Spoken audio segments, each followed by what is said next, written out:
Well, what a fantastic morning we had here at the Carole Nash Historic Festival. We're going to get back on track very shortly with the second running of the Guards Trophy, this time a 40-minute two-driver race. And we've lots more action, lots going on in the paddock here. We've got more demonstrations later on. So we will be back very shortly with the first Guards Trophy race for the day, a 40-minute race. And before that, we're going to have a little bit of an interview, which is going to be done by that man from Car SOS, Tim Shaw, with up-and-coming young Irish racing driver Alex Dunne. So we'll have a short break and we'll be back with Tim Shaw and Alex Dunne to talk us into the restart of racing here at the Carole Nash Historic Festival.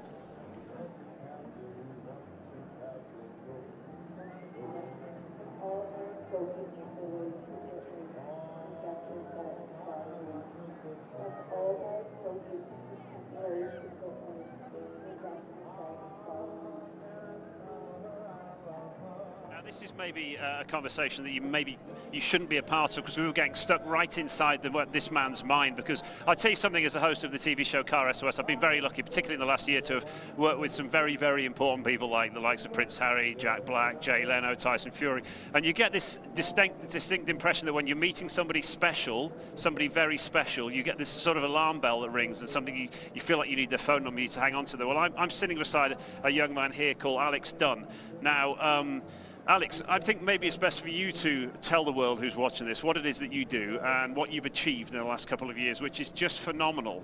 And everyone who's stopping me for a photo because they might watch Car SOS, I'm dragging this guy in and saying, no, you need to have him in the photo as well. Forget me. This is the photo you want. This is the photo you'll sell in the future. Alex, I know that's set you up on a high stand, but it's worthy of it. What you've achieved is phenomenal. So let's just find a little bit about what it is that you do. Yeah, so my name's Alex Dunne. I'm a 17-year-old professional racing driver. Do you know how, hang on, stop a minute. You're jealous, aren't you? Hello, I'm a 17-year-old professional racing driver. I only wish I could go back in time and say that. No, I was just a scruff at the age of 17. Go on, carry on. Yeah, so like I said, I'm a 17-year-old professional racing driver. Last year I was the British F4 champion. I broke the record of numerous Formula 1 drivers last year for the most wins in a season, and right now I'm leading the championship in F3. Right, so when you say numerous, I mean the person who had it before you was who? Lando Norris. You can't say that without a smile on your face, can you? Who was it? Tell me that again. Lando Norris. So this man at the moment is ahead of Lando Norris. How does it feel to be you? It's a tough question to answer that. I would say it feels pretty cool. Okay. You know, it's not very often that at the age of 17 someone gets to do something like this, so I think it's pretty special. Right, so I get the distinct impression that, and as I said at the beginning when we just started this conversation, I get the distinct impression I'm sitting beside, and I hope this is a compliment, the next Lewis Hamilton. The journey between now and making that happen, you clearly, and from everyone I've spoken to and seeing you drive, you clearly have the experience, you have the talent. How do you make that happen over here in Ireland? It's a smaller country, and some people would say it's a harder thing to do to get the money in. Yeah, you know, of course, motorsport is very difficult financially. Thankfully, I have the support from everyone at Mondello Park. Mondello Park sponsored me this year, and they've helped me along quite a lot. So yeah, you know, we're always trying to find new sponsorship and trying to do what we can. But thankfully, we do have some good support over here. You know, when I first met you just earlier on, you come across very composed, very much together, and nothing unnerves you. Is that you as a human being? I mean, because like for what it is that you do, I couldn't think of anything more terrifying, knowing that you live or die by the way you position yourself in that race, right? Yeah, I mean, I don't really think about it. You know, once I get in the racing car and strap myself in, I don't really think about what the consequences could be. I just do my best and try to win. So, yeah. I've often thought this. What do you actually think about when you're about to, take Lando Norris's record, and you're in that car and you're in a place where you've got to win this one? You've got your dad standing beside you here, Noel, whom without you wouldn't be sitting here, right here. Not just for the biological reasons, obviously, because he's your father, but also because he supported you all the way. But what do you actually think about when you're racing? To be honest, I wouldn't really say I think about a whole lot. You know, once I start racing, I kind of forget about everything and focus on the job I have to do. You know, the main goal every time I get in the car is to win, and that's pretty much all I think about. Do you look at the other guys on the track as well? You're looking at them through the eyes of death, like I'm gonna eat you up, I'm gonna spit you up and spit you out. I wouldn't say that necessarily, but something close to it, yeah. Okay, so the future for you, for making it happen, how can we make that happen? Because it's one of those things that's kind of imperative for Ireland, to support Ireland, to support you are leading the way, you're turning the heads of lots of people out there. How do we make it happen? I think, the more support I can get, the better. You know, of course, the goal for me one day is to be in Formula 1 and be a Formula 1 world champion. The goal is that and nothing less. So I think the more support I can get on trying to achieve that, the better. Are you catching the eyes of Formula 1? Are you having conversations with people? Yeah, we've definitely had conversations. You know, we've been approached by numerous different teams. You know, Red Bull, Alpine, McLaren. There's been conversations with different F1 teams, but it's all about kind of biding the time and then making the right decision at the right time. There'll be a lot of people out there. You've got the ability, you've got the talent, you've done it from a very young age. For other young guys and girls out there who'd like to be in the position you're in at the moment, you come from a normal background. Your dad's brought you up well, homeschooled you, and your dad's is a regular guy who's been an electrician. So he's a hard-working man. What advice would you give to other people who would like to have a shot at what you're doing? I think it's always good to stay grounded. Always remember where you came from, and I think things, especially for myself and my family coming up through motorsport, has been very difficult. Motorsport is a really hard sport financially, so there's been quite a lot of struggle along the way. But to stay motivated and stay dedicated and always remember where you came from, I think is probably a good thing. I'd like to offer one piece of advice to anyone who's watching this. Look at this man's face. He's here. Grab him and get a photo. Put your arm around him and smile. Get him to smile at you like he's your mate as well. There will be a day when you go, yeah, I'm mates with Alex Dunne, check me out. That's a fact, that's going to happen. Thank you for talking to us. Thank you very much.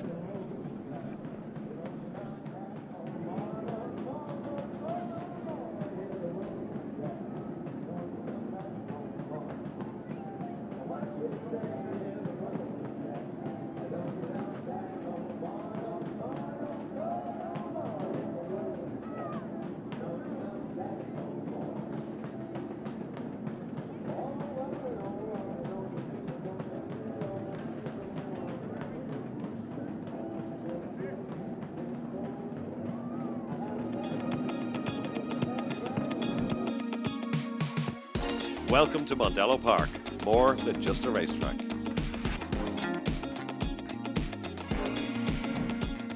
We have conferencing facilities for up to 200 people.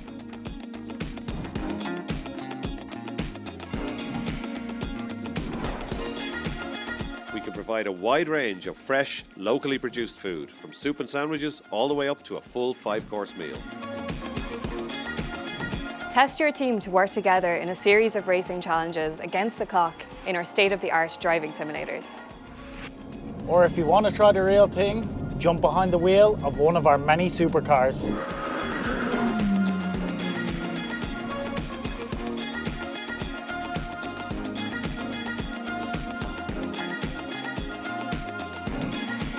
Test your team with our wide variety of non-driving team-building challenges.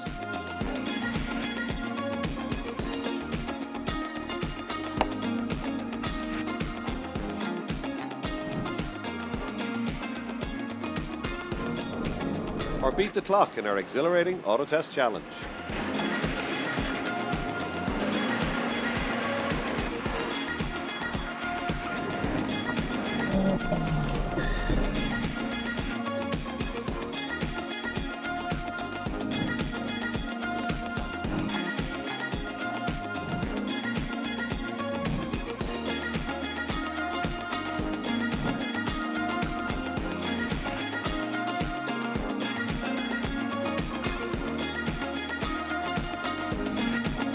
Mondello Park, so much more than just a racetrack.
Well, ladies and gentlemen, we're almost ready to get back to action. The cars for the Guards Trophy have had their sighting lap.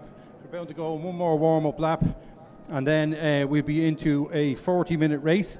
Some of the drivers will be swapping in this race, and some drivers will be driving solo. So in order to even things out, they have a mandatory pit stop, even if you're staying in the car, and it cannot be any shorter than a specified time. So the way it works is the timing system keeps track. So when you come into pit lane, it counts when you come in and it counts when you go out. So it knows if you've been under or over under the time that you're allowed, if you've gone out too quickly, and you will get a penalty on your time on the screen. So it didn't happen yesterday, and these guys are well used to this, so hopefully it won't happen today, and we'll have a straightforward race with those shown at the top of the timesheets being the guys that are leading. It was a great race yesterday. Unfortunately, our leader in yesterday's race had a little bit of an off, which means that he's not on the race today. It was one of the Lenhams, Lenham Le Mans car. There is a couple more of them out there on track, a bit further down at the back of the grid.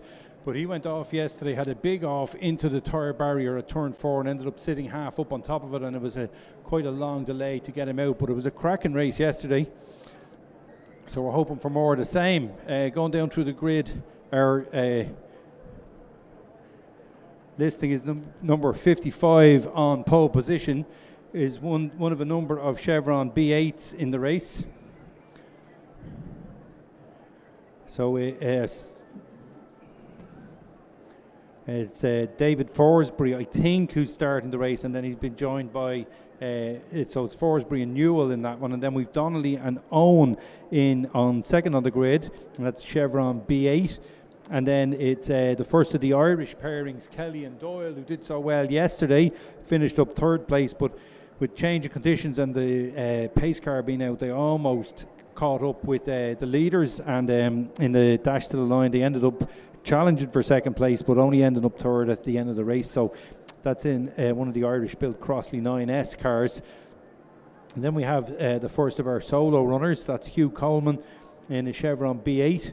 They're a 2-litre purpose-built, I think it was Group 6 or Group 5 sports car. I'm not really sure which they were, but back from the 60s. So it sounds like they're getting warmed up to go on their warm-up lap behind the pace car, and then it will be a rolling start for these cars. Third place on the grid, number 97, is a McLaren M1A, fantastic sounding car, a big V8, was also well up, and was leading the race at one stage under one of the pace cars, despite having an off at turn 3, and they got back on track. And initially, when the race was restarted for a run of about 10 or 12 minutes at the end, which was a 1-hour race yesterday, and they held on for quite a while, but eventually faded off the podium. And then sixth on the grid is Nick Thompson, and I'm not sure the first name of it, so it's Thompson and Woolston in a Chevron B6. So slightly older model than the B8s that are all over this. In fact, they may be the ones that are missing from the grid. There's one car missing. Then we move back to Matthew Wrigley in the Lotus Elan 26R. Some beautiful Lotus Elans out there. And then there's Joe Gom, number 57, in another Chevron B8, again running solo. Going back to the 5th row of the grid is Nick Panchisi. I hope that's I'm pronouncing that right, Panchisi or Panchisi. It's another Lotus Elan 26R.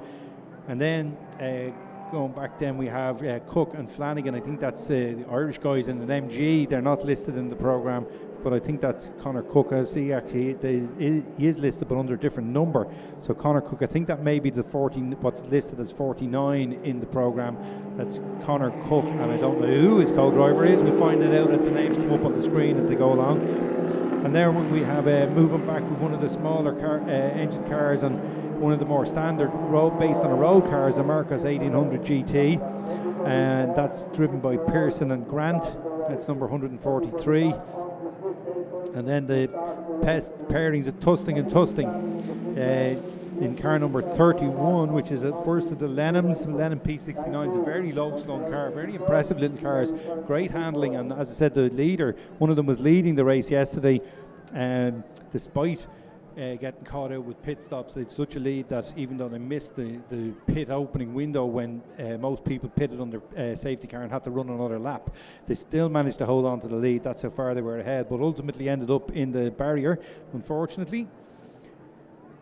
And then we have Michael Richings, I think it is, in the Merlin SR Mark IV. Number is listed as 39, but it's down as 104 on the grid sheet.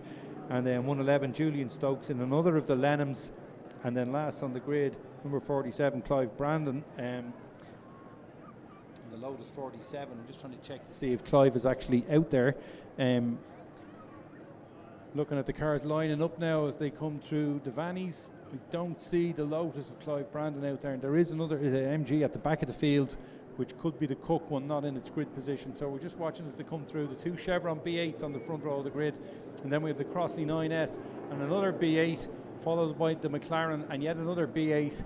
And then the last of the B8s, the red one on the next row, alongside the first of the Lotus Elans from the GT class, rather than the prototypes that the other cars are.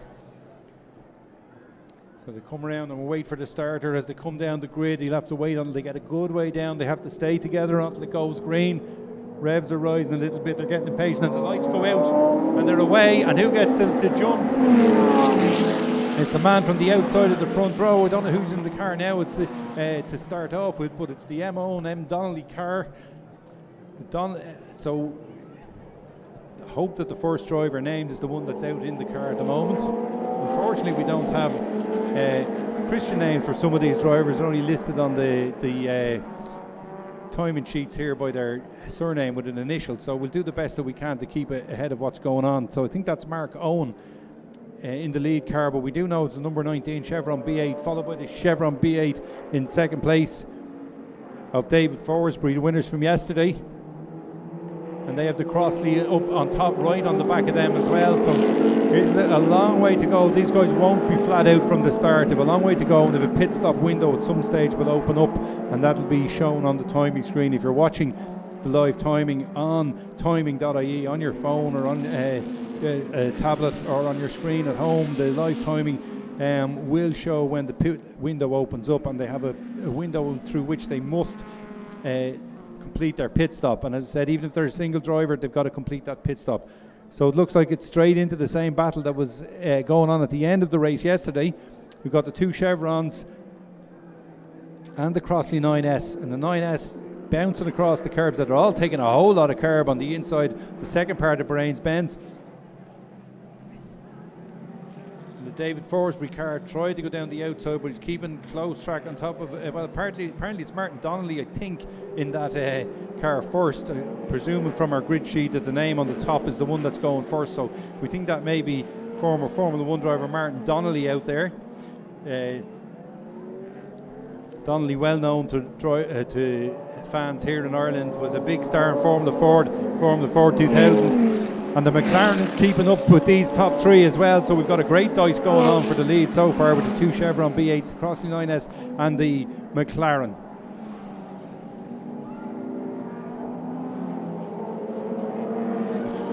McLaren M1A, very unique sounding car. The others are much more higher revving, smaller engine cars, and that's a big V8 in the McLaren, a 5-litre V8, so it's slightly different configuration. Most of the others are around 2 litres or 1600 to 2 litres, and they're much more nimble, much more lightweight cars than the big car, but they don't have anything like the power of the McLaren, and McLaren's beginning to use that.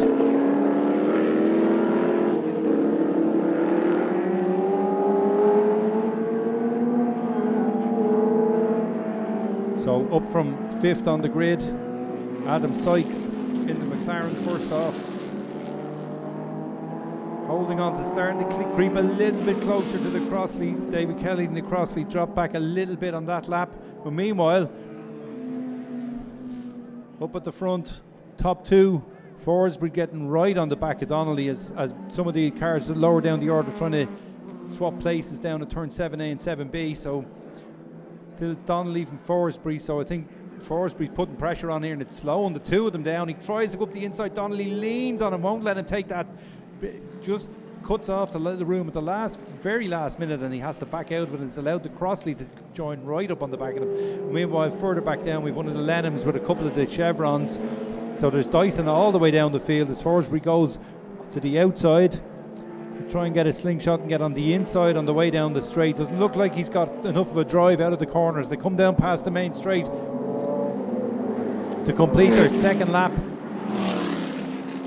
So 156 for Forsberry, 157 for Kelly, who's shown in second place. So I'm trying to figure out there may be a problem with the transponder here. The number 19 car is actually shown currently down in 7th place on the timing, but I'm sure there's some sort of a. Well, we'll see how that.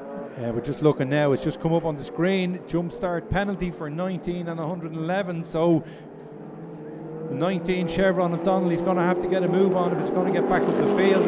His time penalty currently puts him down in 7th place, but there's no reason why he can't still fight for the lead here, because he's got to keep those other cars back. If they get by him and get away from him, he'll never overcome that 10-second penalty. So at the moment he's still under loads of pressure from the 55, the red Chevron, as he makes him go to the outside. But it looks like he missed a gear there. There's a big puff of smoke, and could have been a missed gear as he came down. He slowed suddenly and allowed the 55 Chevron, the red one of Forsberry, to get by into the lead. So now Donnelly's got to fight back.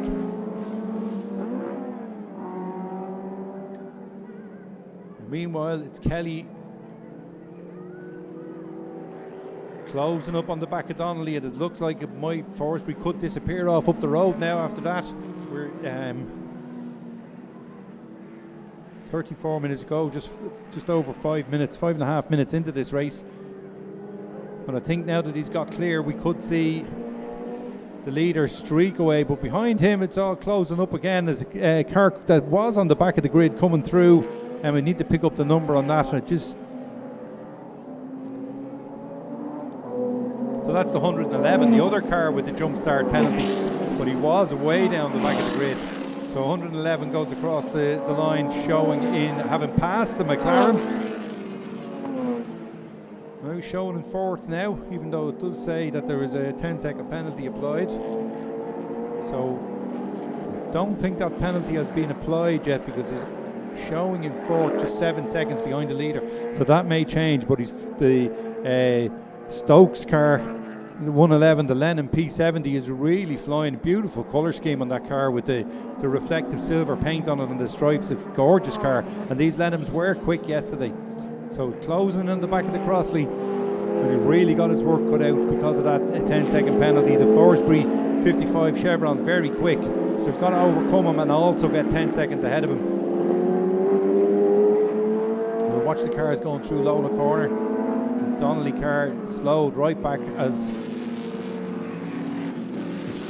Stokes car comes through, now up to 3rd on the road. Now his penalty has definitely been applied now, and he's back down to 8th place overall. So we'll see when they cross the line how that changes. But for the moment, sitting in 3rd on the road, but a lot of work to do. The drivers in 2nd and 3rd have a lot of work to do if they're going to stay on the podium in this one, because they're actually behind the 2 cars they're running in front of in terms of time.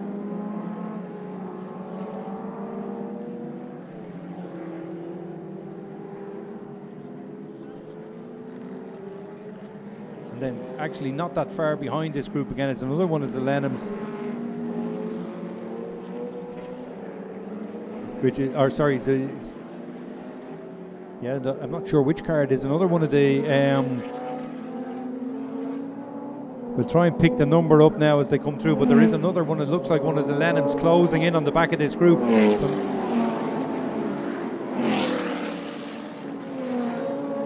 So that's actually 31, Tusting, who's come up. Tusting from 12th on the grid come up. Sorry, I'm getting the wrong. It wasn't Stokes, it's Tusting who's come up, and they're not the ones with the 10-second penalty. So it's Tusting now showing in 2nd place.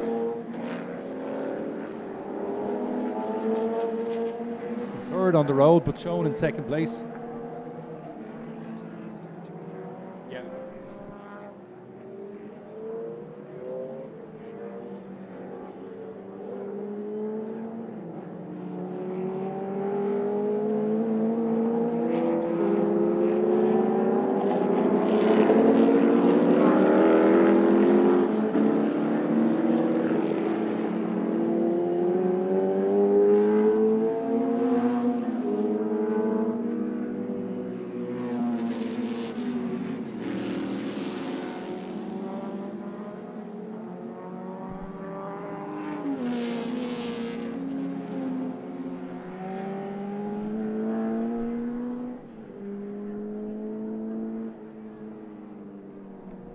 So the cars continue on around through into the there's very unusual passing place there into the first part of Brains Bends.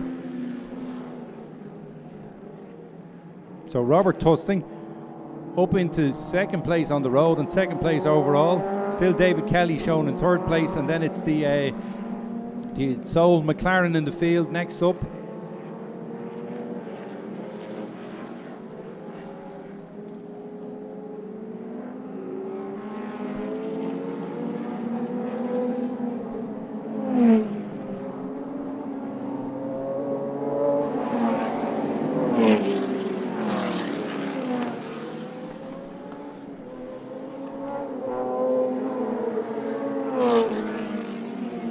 Then it's the 111 car of Stokes, of Julian Stokes, who's been making great progress.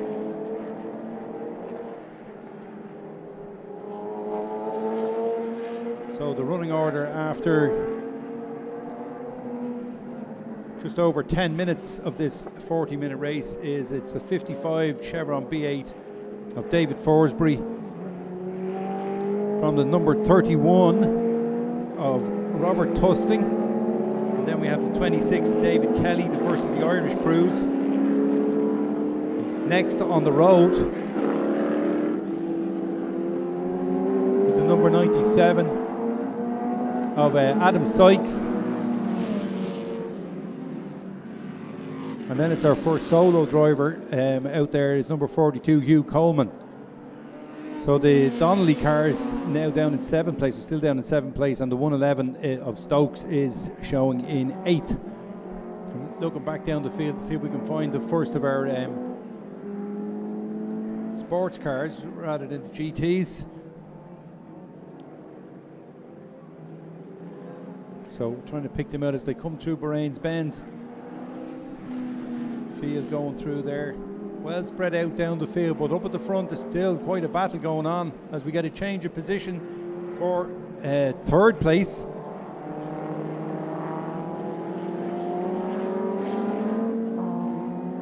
So it's Adam Sykes moving up into third place ahead of the David Kelly Crossley 9S.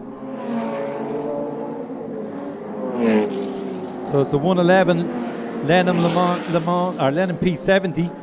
It's just a 1600cc engine and got car, very quick little car, very low slung, very impressive little cars, these Lenhams. A few of them in the field who've been very impressed with them this weekend. So our leader heads through turn 3, still with a decent lead of 3.5 seconds over Robert Tusting.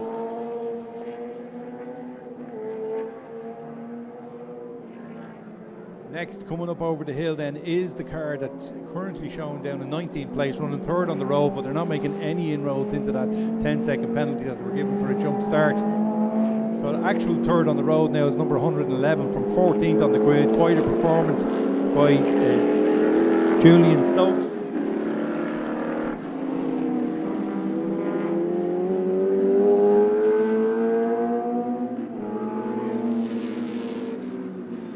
Go through Lola Corner, down the long straight, down towards the downhill braking area for turn 7A and 7B.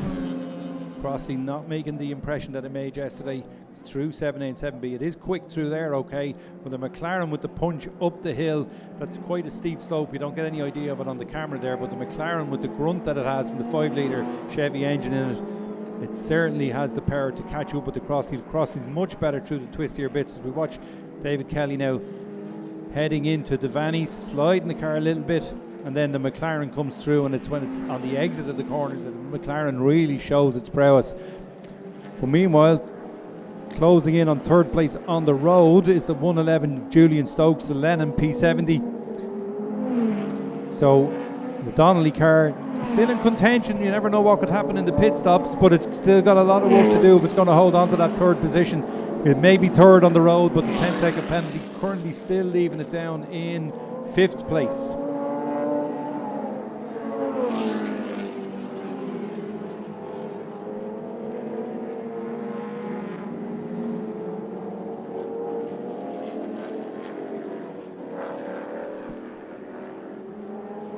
As we watch the McLaren going through the first part of turn 3, the Crossley through the twistier bits has got a little bit of room, a little bit of space there. But as they go out onto the faster, newer section out on the international loop, that's where the McLaren comes into its own. Closing in there, but much more unwieldy through the corner, sliding around. Front wheels and back wheels sliding. Gets it a little bit wrong though, comes out of the corner a bit wide, but still has the grunt to make up for that as it heads up the hill. As we watch the third place on the road, Donnelly car just ahead of Julian Stokes. Meanwhile, the gap at the front has come down. Robert Tusting has dropped the gap down to 2.8 seconds to David Forsberry. Was really closing. A very impressive performance by this car from 12th on the grid. We didn't see anything like this from them yesterday. Very smooth through turns out, and we've a spinner up at south side corner, number 104. It's Michael Richings, listed as 39 in the programme. That's a Merlin SR Mark IV, and then the MGB comes through behind him. But meanwhile, the leaders are coming up to lap cars for the first time after 16 minutes. Getting on for 16 minutes of the race, and we should be coming into pit window, and we are. The pit window is now open, so we can see drivers wandering out onto the track to get ready to make the change. So this could change the race, or it might not. Yesterday the pit stops were interrupted, or some of them took place under safety cars, some of them didn't, so it really did interrupt the race.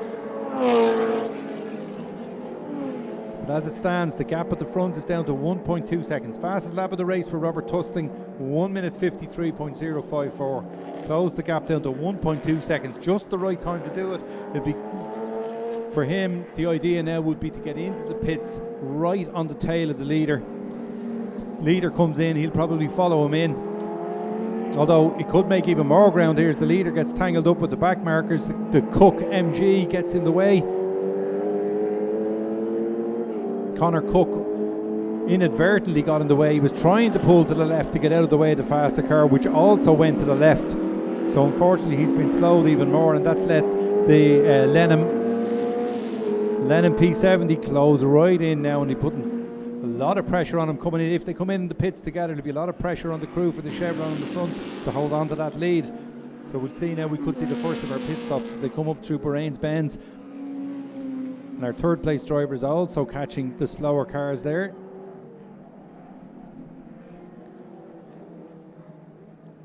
So we'll see what the gap is down to when they exit the pits. I presume they're going to be coming into the pits this time around. The drivers are out in the pit lane, and we have the first of our pit stoppers.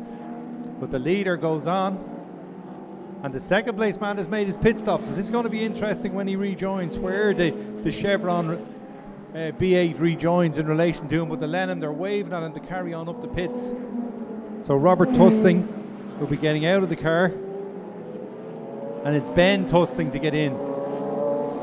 So as I said, there's no real hurry in the pit stops. There's a minimum time you've got to be in the pits to make it equalise it for everybody, whether you're a single driver or a double driver. So if a double driver comes in, they just sit in their car until the required time is elapsed, and then off they go again.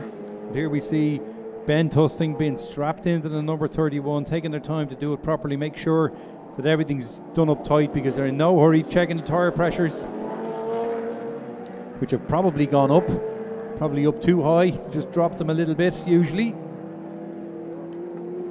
Yeah, so you can see them holding on. If you're watching on the live stream, you can see them holding on to the gauge, onto the valve for quite a bit of time. They're obviously letting a bit of air out of the tyres. They've obviously got a little bit too hot. So they're showing him the clock, I think, in terms of his time. I'd say that's what they're doing in terms of his time to leave. They're keeping their own countdown of it. So another one of the B8s comes into the pits. Meanwhile, the leader carries on. Number 31 comes out. So this is going to be interesting now. 31 is now the first driver on the road who has done a pit stop. So it'll be interesting to see how everybody falls in behind him now as he comes around. Meanwhile, the Chevron's got himself tied up, a very slow lap. It's going to be now behind the Marcos. Real difficulty getting by the Marcos. In fairness to the Marcos driver, he was at the one point of the circuit where you really have to stick to the line through Bahrain's Bends. There wasn't a lot he could do. The Donnelly car is still under pressure from the Lenham, and here comes our leader into the pits, and now we've got to see if he can get it done, get himself down the pit lane, get changed over and get back out. And even if he's right on the limit in terms of time, it's still going to be close, because there was only there was less than a second between them when the second place driver pitted.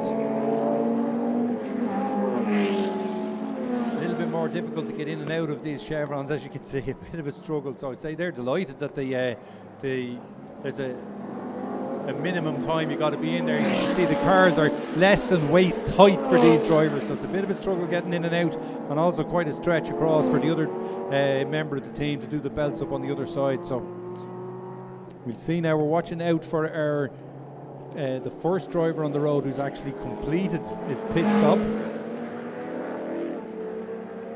and that was the Tustin car number 31. So watching out as they sit in the pits waiting for the required time to elapse. We're looking out to see if we can find the number 31 car, and indeed he seems to be coming through. Haven't quite picked up on him yet. It's obviously a slow outlap from the driver. No sign of him coming through. Sorry about I got that wrong. I just missed him. There he goes, and he's right on the tail. Tyres all warmed up. He's right on the tail of the leader now, and he's going to be closing in on them as they go down into braking for the first turn. So the chevron's sliding around a lot. The tyres will have cooled down a little bit. Everything's back up to speed on the second place Lenham. So that as they head down into turn 3, the Lenham is right back where it was before the pit stops, within a second. As the McLaren carries on around, I'm not sure, we didn't see them. I don't think we saw the McLaren in the pits yet.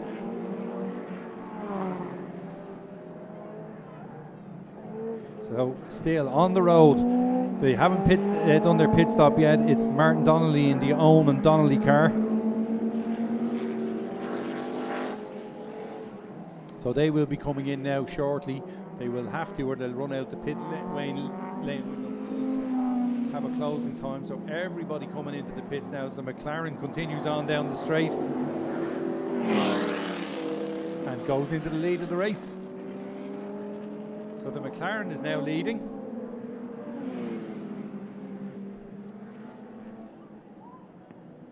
And as we wait to see what the gaps are, it's going to take a little bit of time to settle down on the screens here.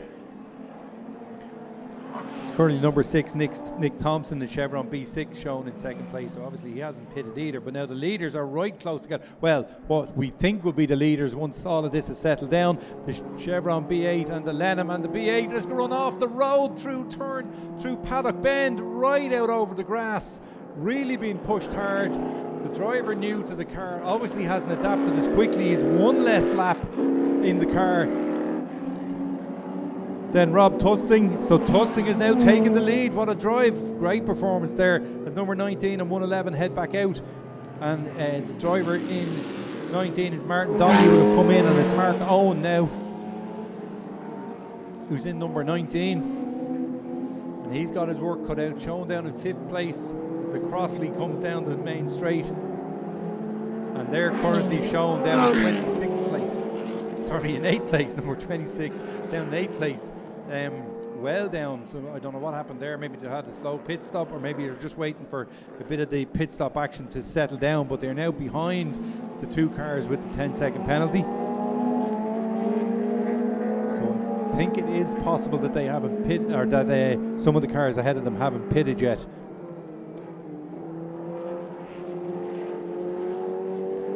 So the Lenham now has a cameraman found it hard to find him there, running a very wide line around Lola Corner as they head down through Daly's Drift and down into turn 7A and 7B, and they will be the leaders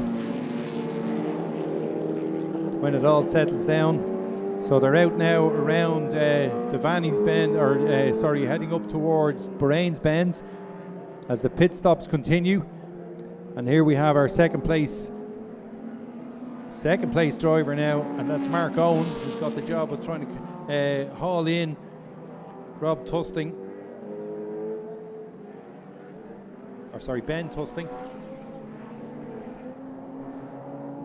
Ben Tusting.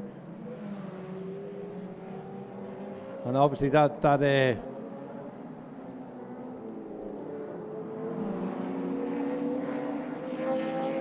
off for Andrew Newell, the man in 55. Now it slowed him down a lot. He was very slow through paddock, being very careful there. And still the two cars then with the 10-second penalty. Number 19 and number 111, they're fighting it out. So with the pit stop settling down, the Mark Owen car is now up into third place. So despite the penalty, they're still holding on to that place on the podium. There must have been a problem on the Kelly and Doyle pit stop. Stephen Doyle in the car now, as they're still showing they've moved up to 5th place, but they were ahead of the two cars with the 10-second penalty, but they're now behind. I'm looking at how far back, to 32 seconds back from the leader, so they lost a lot of ground there. So with 14 minutes to go, just under 15 minutes to go, it's looking very good for the Tusting pairing. Robert and Ben Tusting, looking very good for them as they head down into turn 7A and 7B. They showing a lead of 4.9 seconds at the flag, but they'll have grown by now. They're pulling away all the time. As they come up to lap more traffic, we're trying to have a look at the gap now. So we see the Tusting car go through, and no sign in the background anymore of the Andrew Newell car. And there he goes. They're waiting for the leader to come through, and that the car behind him on screen there he is, well down the order, one of the Chevron B8s. So Tusting heads through Southside Motor Factors onto the main straight, just under 14 minutes to go. All the pit stops completed now, everything's settling down.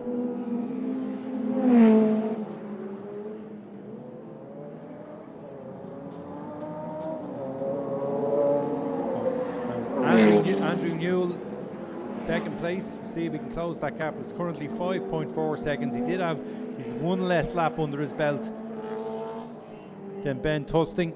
So hopefully when he gets up to speed he can close that gap down. We get a bit more of a race out of this, but it actually looks like he's dropping back. The gap is 5.4 seconds, but those two are well clear of the Martin Donnelly and Mark Owen car, which is now 23 seconds back, 13 seconds back on the road, but with a 10-second penalty. And then the 111 from the back of the grid. Pity about his 10-second penalty. It would have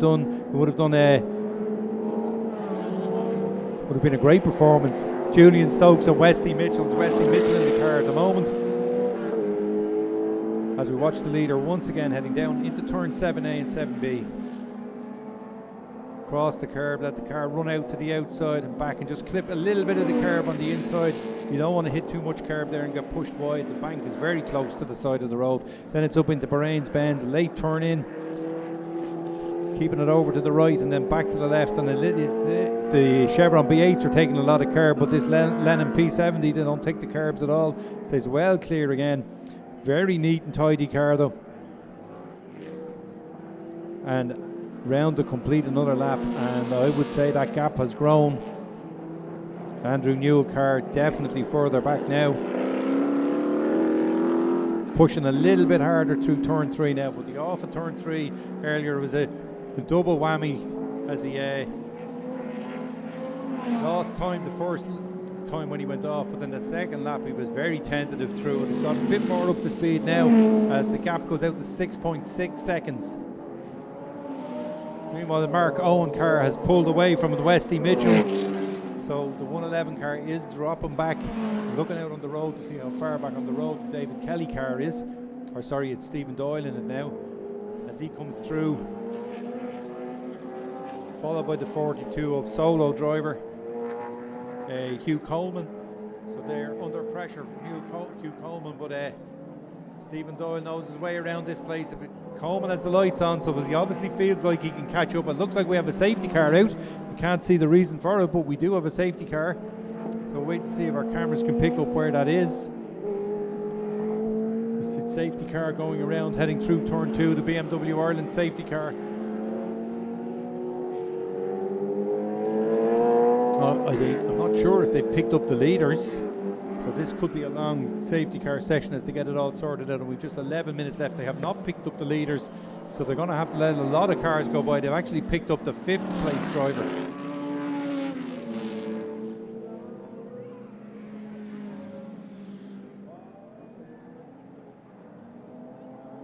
So we're waiting to see where we have see the safety car boards out with the marshals all around the circuit. There's the BMW Ireland safety car. It's picked up the 5th place and 6th place cars. That was developing into a bit of a battle, but now they'll have a chance to cool off. It's going to be a bit of a... It's going to take a bit of time to sort this out, even if they've cleared whatever the incident is, and we still haven't seen what that is yet. It's going to take a while to sort this pace car train out, because they haven't picked up the leaders, and the leaders are a long way behind them on the road. So the pace car is heading down into 7A and 7B, and the leaders are only coming through Southside Motor Factors onto the main straight now, so it's going to take a long time for them to catch up.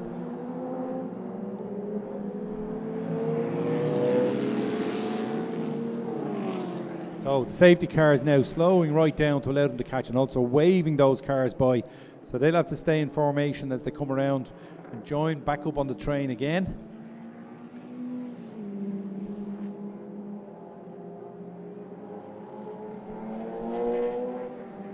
Still no idea why what the safety car has been sent out for. You can't see any movement of rescue vehicles or any movement from the marshals on any of our cameras here, so I don't know what the delay is going to be, so hopefully it won't take too long. And actually the safety car has been brought in, so bit of a mystery what was going on there. All it's really done is drop the 5th and 6th place guys even further back from the leaders, so the leaders will be back up to speed now because the safety car is being withdrawn. Wonder will they understand that, and will they see that the boards are in and that so no green flags being shown as yet. Although they are now, it seems that the leaders seem to be back up to race speed.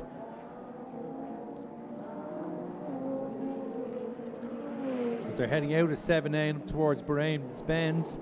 Let's see if they're back racing again. No, still touring by the look of it.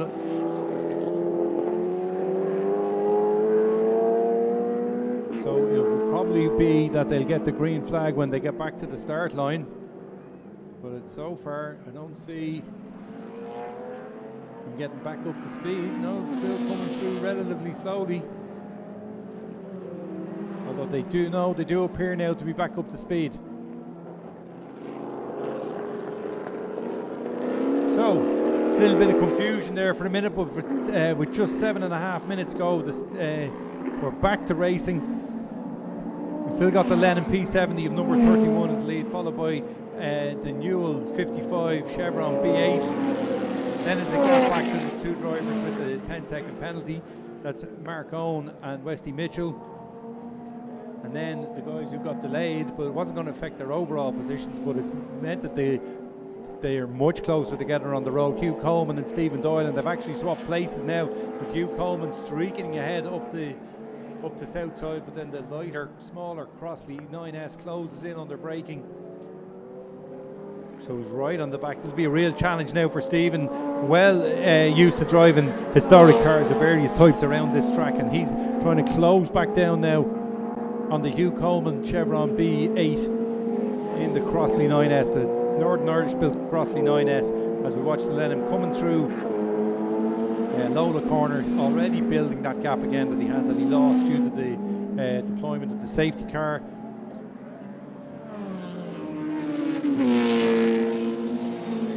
And then it's Andrew Newell driving the 55, and he took over from David Forestry. I think his only hope now is that the leader gets held up by some of these back markers, because the gap is already starting to grow again. It was 1.355 at the start of the last lap. Blue flags are out. Conor Cook about to get lapped for the second time. Up over the curbs, Conor stays well out of the way. Good piece of driving that, stays well out of the way onto the left.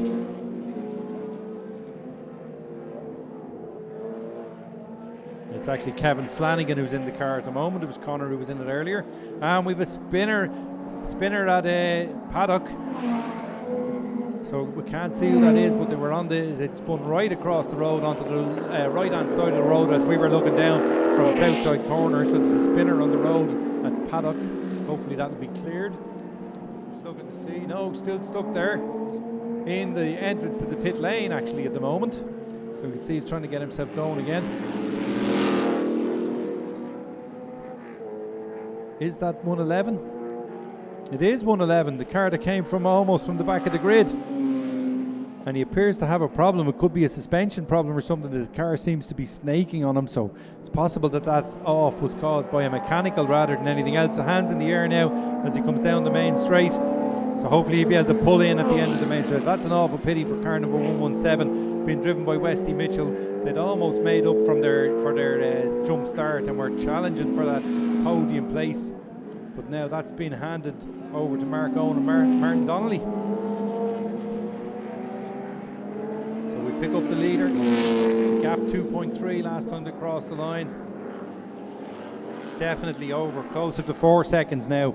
So it looks like, barring any issues with the car, this is going to be a win for the two Tustings. Ahead of Forsbury and Newell, and with Owen and Donnelly well clear of Hugh Coleman. I think our order could well be set. So Tusting, easily the quickest driver on the track at the moment, Ben Tusting, with a 1 minute 50.452. Nearly 2 seconds quicker than the next driver.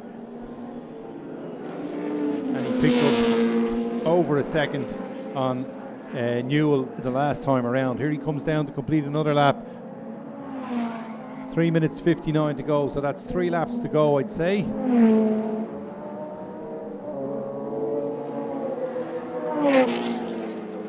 As the Tustings head through, the Tusting car heads through turn 2, through Campion Corner, down towards turn 3.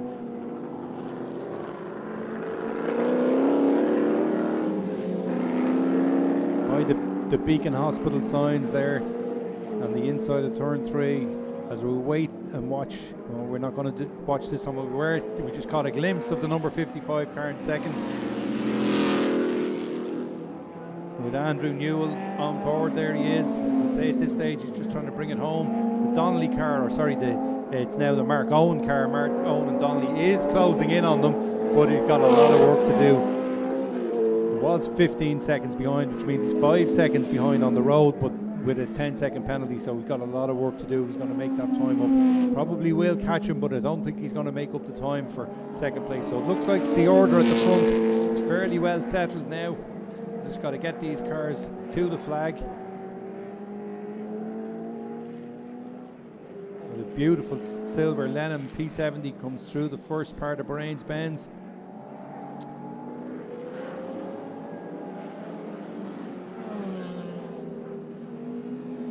Wait then for our second place car, Chevron B8, and then it's another Chevron B8, should just be coming into shot now as we move over to Paddock Bend. There's the third place car of Mark Owen. There's our leader, goes into south side, and he definitely will do 2 more laps. So they're coming down with 2 minutes 7 seconds to go, 1 minute 52 laps, so 2 laps to go in this race. Great showing put on by these cars in the early race. A little bit interrupted then by the mechanical failure and the intervention of the safety car, which spread the field out. So we're looking to see if the battle for 4th place or 5th and 6th place between, 4th and 5th place between Coleman and Doyle is still raging on, and it is.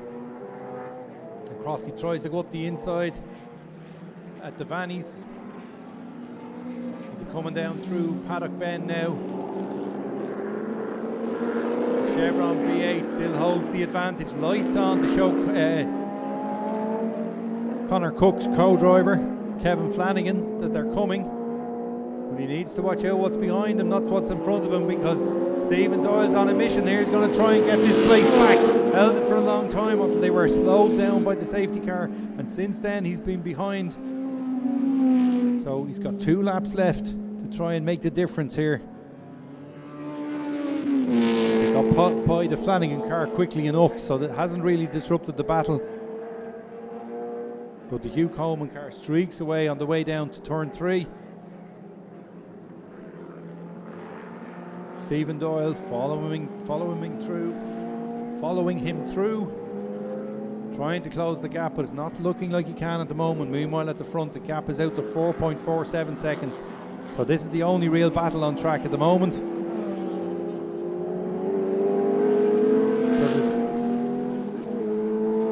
The Chevron B8 heading up into Lola corner. Crossley closes in a little bit, takes a much tighter line through there. But the Chevron probably has the speed down the straight. The Crossley will have it on the brakes down into turn 7A and 7B. So we see closes in a little bit, but not enough. He's going to have to get a lot closer than that on the last, if he's going to have a go on the last lap. Slides it just a little bit coming through by the apex of the second part, 7B. They head up into Bahrain's Benz. And now the Crossley is right on the tail of the Chevron B8. B8 takes a wide line at the second part of the Bahrain's Benz S's there, and then starts to defend. Crossley even sliding around now. It's not what you normally see from these Crossley 9S cars. As we head through Paddock Bend, who's going to be the bravest through there? It's a place where you can gain or lose a lot of time. If you get it wrong, go out over the gravel on the edge of the corner, on the exit of the corner, you're going to lose a lot of time. But if you get it right, you can get a lot of ground. And the Crossley has got it right, and he's right up on the back of the Chevron as they start their last lap.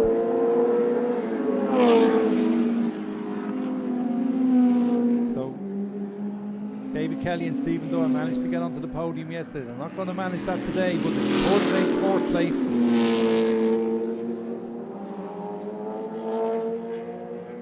Again, through turns 1 and 2, Kelly loses ground, or Stephen Doyle loses ground. So he's losing ground at the start of the lap and closing it all back in at the end of the lap, but it's just not enough to enable him to have a go up the hill into the final corner south side. Meanwhile, our leader has backed it off a little bit. The gap's down to 1.725 coming through Paddock Bend now and up into the final corner coming down. The checkered flag is being prepared by Robert Elliott on the flag, and here they come. The leaders have closed up together, but I'm sure it's just Ben Tusting slowing down to make sure he makes it safely to the finish. So here he comes through. Great performance by the Tustings from 12th on the grid through to take the lead. Second place to the Forsbury and Newell car, and third despite their 10-second penalty. We're just watching them making their way past some of the other cars there, coming down to the line alongside the McLaren. It's going to be the Mark Owen Martin Donnelly car takes 3rd place. Hugh Coleman and Stephen Doyle battle is still going on somewhere out there, and there is a back marker in the way. They're coming through Bahrain's Benz now, and Stephen Doyle is all over the back of Coleman. You'd have to think that Coleman's going to get tired. He's been out there for the whole race, the whole 40-minute race. So Kelly needs to really throw it at Paddock Bend if he's going to catch up here. I was waiting to see them coming through. He goes right over the curb, but I just don't see him being close enough. The back marker is not going to be a factor. So Coleman goes defensive into the last corner, as you'd expect. Kelly's going to get a better run out of the corner, but he's not going to be close enough. It's going to be a fine 4th place for Hugh Coleman, followed home by Stephen Doyle. So another great performance by the Guards Trophies cars, and I'll be back to you in a couple of minutes with the podium presentations.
Well, that was another great race there for the Guards Trophy. Some fantastic sports cars from the 50s, 60s, 70s. Great racing there, and really exciting early part to it, and then disrupted by the pace car. But a great race and loss. We're delighted to have them here, and we're going to invite Amanda Bahrain up, please, if she can come up and present the trophies. So Amanda Bahrain, Martin Bahrain's daughter, is going to present these trophies for us. So we'll just wait. Amanda is up here and in place, and then we'll call up the drivers. So Amanda's come down here. So once we call them up, I'll get you to just hand them up the trophy and the champagne, please. So in third place was Mark Owen and Martin Donnelly. Great to see Irish racing legend Martin Donnelly up on the podium here. That side. And this, of course, is for the Irish International Grand Prix trophy, so the big perpetual trophy that's there, that they won't get to hang on to, but they'll get their names inscribed on. And then in second place, we've David Forsberry and Andrew Newell. Joined us on the podium yesterday. They were on top spot yesterday, second today.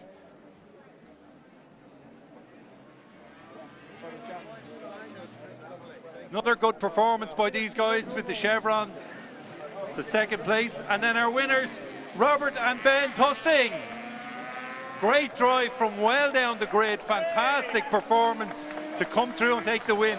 Just give them that one first and then that one. So first of all, they're getting their trophy that they can keep. Between the two of them, hop up there on the top spot.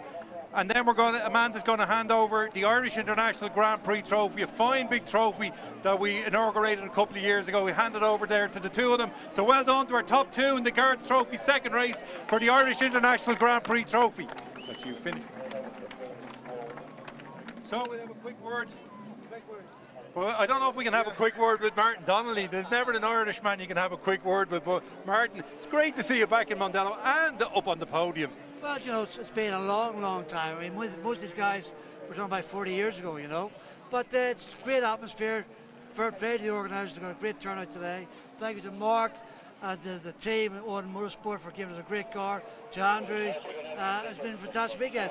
And we can't wait to spray this again because it's been a long time since I spent one of these. Yeah, but whatever you sprayed is probably better quality than that. But you'll enjoy spraying it anyway. But I'd say is this the kind of thing that you do now, the historic stuff, more than anything more modern?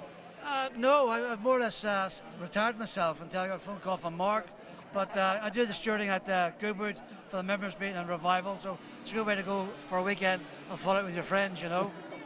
So it'd be great to see you back in the car more often. Thank you very much. Do you want to say a word, Mark, or are you happy for him to do all the talking? No, okay, we'll move over. Who's doing the talking here today? Andrew.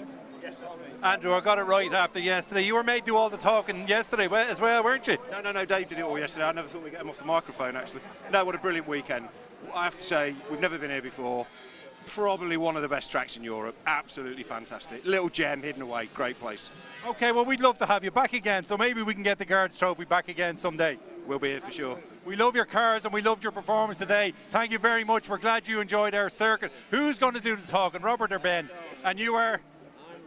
I'm Robert, the father. I'm the one who started. And then hang on, we put the mic on. Okay, I'm the one who started, then I'll lead over to the star driver. Just have to bring it in. But first of all, I just want to say fantastic event by Mondello. Amazing. And then after yesterday, thanks to our team, Bill and Jack, they worked all night to get the car put back together. And it just, luckily, it held together just about to the end. So it was a great event. Really enjoyed it. And would you like to say a few words as well? Yeah, just as the father said, it was a great event. Lots of crowd, and especially there was one family just before they said good luck, so it must have been the Irish luck, I don't know. Okay, well, thanks very much. Great performance. Great to see these guys here. Stand back, ladies and gentlemen. I'm going to try and hide as best I can. Didn't do very well there, but as usual, enjoying themselves. We've got our bike demonstrations out on circuit at the moment. Unfortunately, I can't be in two places at the one time, so I can't give you any commentary on what's going on out there. Some beautiful bikes, mainly 250, 350 and 500cc two-stroke bikes. Some fantastic ex-MotoGP bikes. Look out for number 45 in particular, the 2012 MotoGP Suitor. And then we have the ex-Barry Sheen bikes. They're easy enough to spot. Just look out for the number 7. The bikes are all listed in the programme. I will make a quick run up to the top of the tower and hopefully give you some information on them. And then after that, it'll be back to our car demo, and hopefully Leo will be back to join us by then.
We watch a couple of the bikes going down the pit lane now, back up in the tower to hopefully talk you through some of the machinery that's out there.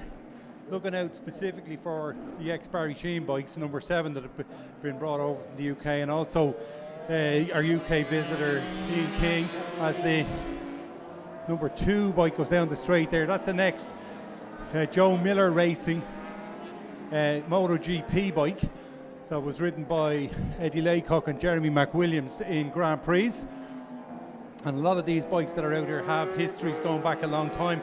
Going down by the grandstand now is Max Schweisnitz on one of the few 4-stroke super bikes out there on the circuit, number 3 going by the grandstand. And that's one of Mike Meskel's bikes. Mike has a few bikes out there today. So we're looking out to see if we can pick up on the Ian Simpson bikes, or the Ian Simpson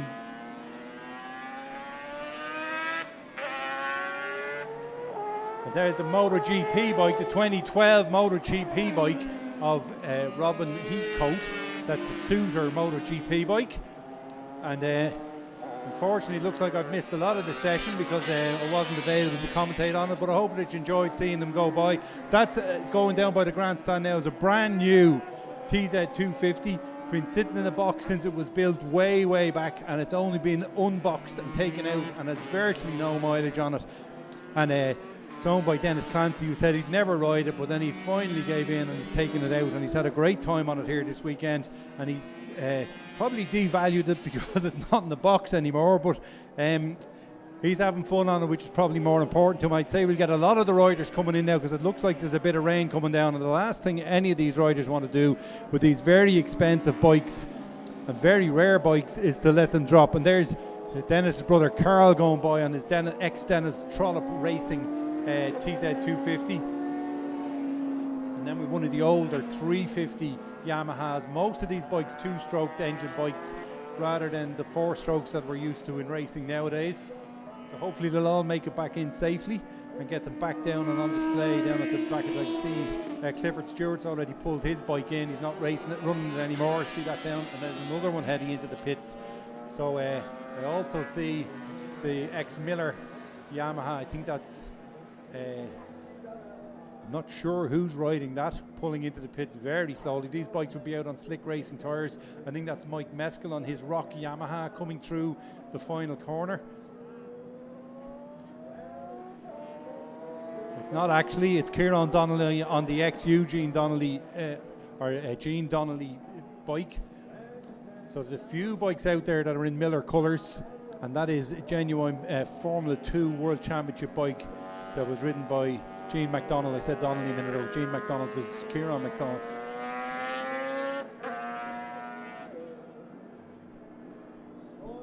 We see them all coming in. There's Max coming in now, and also Dennis Clancy and Robin Heathcote. So they don't like these weather conditions, so they're all pulling in. Flag was out anyway, but they're all coming in. So that's the end of our bike action for this weekend.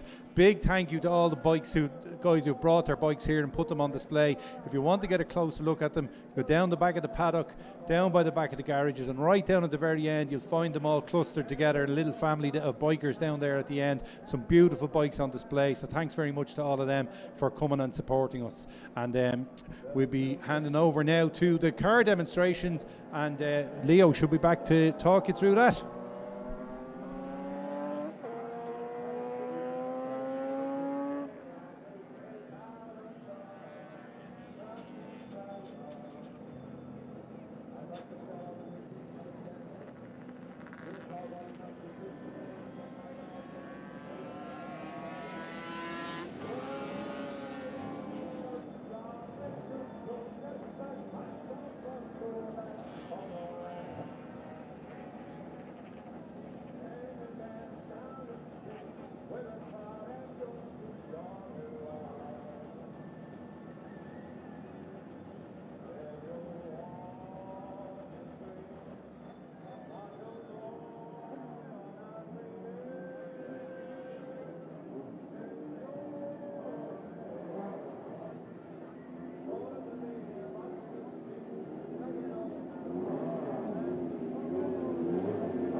Back on track at the Mondello Park Carole Nash Historic Festival, and it's the Martin Borain collection on track.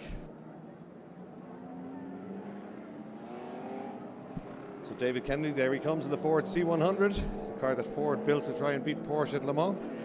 David drove this car in period, and he's also a multiple Le Mans class winner. So it's apt that he leads this charge out. Then Ian Beattie in the BMW M1. Alex Dunne in the Spice this time. And Mike Nugent in the Argo Formula Atlantic.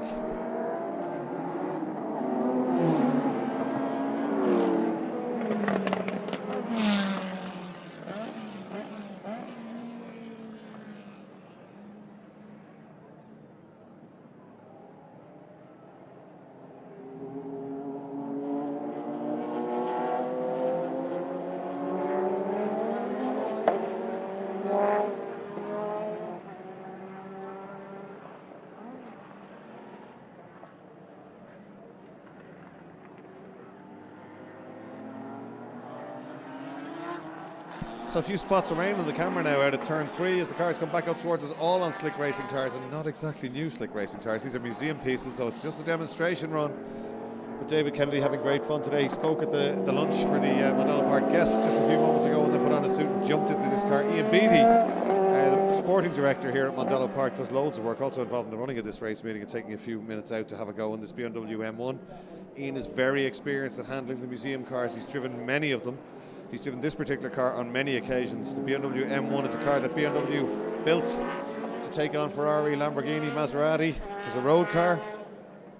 And then they built a series of them, and they brought them to Grand Prix weekends in the late 70s for Grand Prix drivers to race on the Saturday. Imagine that. So Regazzoni, Villeneuve, Lauda, all these drivers would have had to go on these cars back in the day. Martin Borain bought this actual car. I did a little bit of work to it. I brought it to Le Mans where he won his class in that car. So it's Hans Stuck is the name of the driver, and on the side of the car he would have raced that car as a pro car. And Martin Borain took it to Le Mans. A very, very valuable car, and one that Ian Beattie is entrusted with on a regular basis. Ian just lives down the road here at Mondello Park, puts a lot of work in, would have worked very hard this week with Roddy Green and his team ahead of this event, and getting a little bit of a breather as he sits into that BMW now and brings it around the track. So great to see those three cars together. We're celebrating 100 years of the Le Mans race, and that's why these cars are on track. Mike Nugent in the Argo just having a quick run with these cars when they come out, but these are all from the museum. If you haven't been to the museum behind the grandstand, go down and have a look.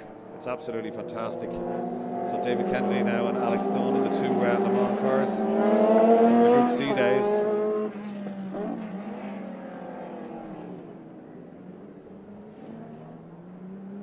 So just taking the loop there at the on the international loop. Little shortcut so they don't have to do the whole track, because this is just a demonstration. Although Alex Dunne didn't get the memo by the look of it. Drives by David Kennedy on the way up to Southside Motor Factory's corner. Here they come out onto the main straight. Great sound effects from all these cars.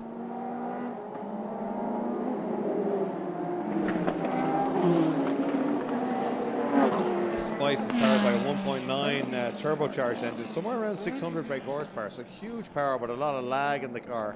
A little bit difficult to drive, no problem for Alex Dunne. Alex Dunne, one of the top prospects in Irish motor racing at the moment, and he's supported by Martin Borain Foundation. The Borain family support him, and Mondello Park also support him. And Harris, of course, Denise Harris, a big supporter of Alex Dunne's, and he's doing so well at the minute. He's definitely the next big hope for Irish single-seater racing on the path to Formula 1. He has had inquiries from some of the Formula 1 teams for their junior academies. Noel Dunn has been single-minded in his drive to bring his son as far up the single-seater ranks, and he's done a wonderful job.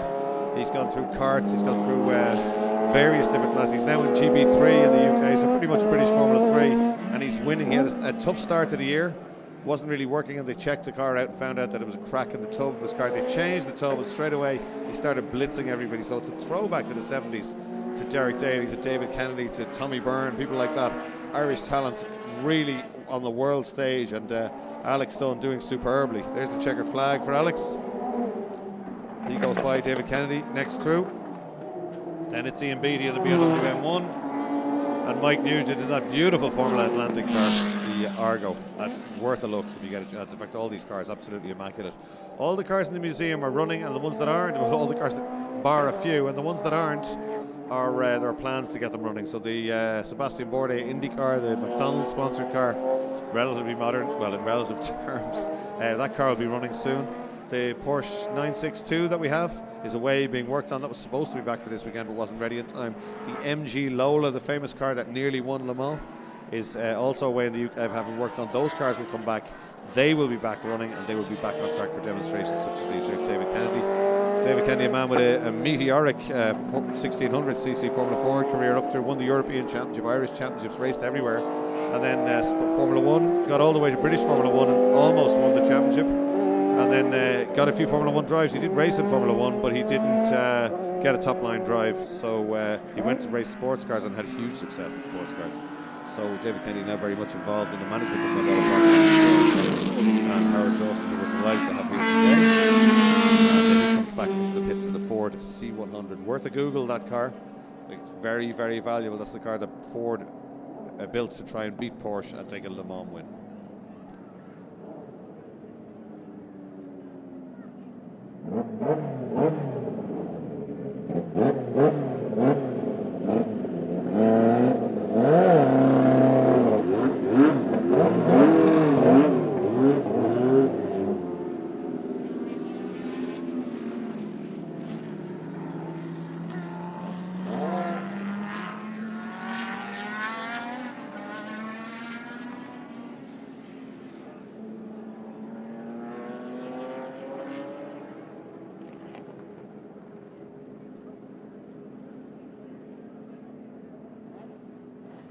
So Ian Beattie using the full international loop on that slowdown lap, perhaps to get a little bit of cool air into the BMW M1. He did say it was running a little bit hot this morning. So they're not built for slow laps, these cars. They're built for high-speed laps. So Ian knows exactly what he's doing. Very experienced at handling the museum cars, Ian Beattie. He's driven this car on a number of occasions here and in Goodwood. And he's driven the Lola T90 as well. So many, many cars from him and massive experience.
Welcome to Mondello Park, more than just a racetrack.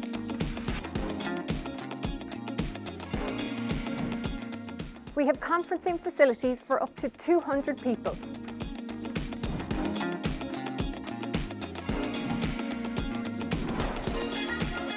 We can provide a wide range of fresh, locally produced food, from soup and sandwiches all the way up to a full 5-course meal. Test your team to work together in a series of racing challenges against the clock in our state-of-the-art driving simulators. Or if you want to try the real thing, jump behind the wheel of one of our many supercars.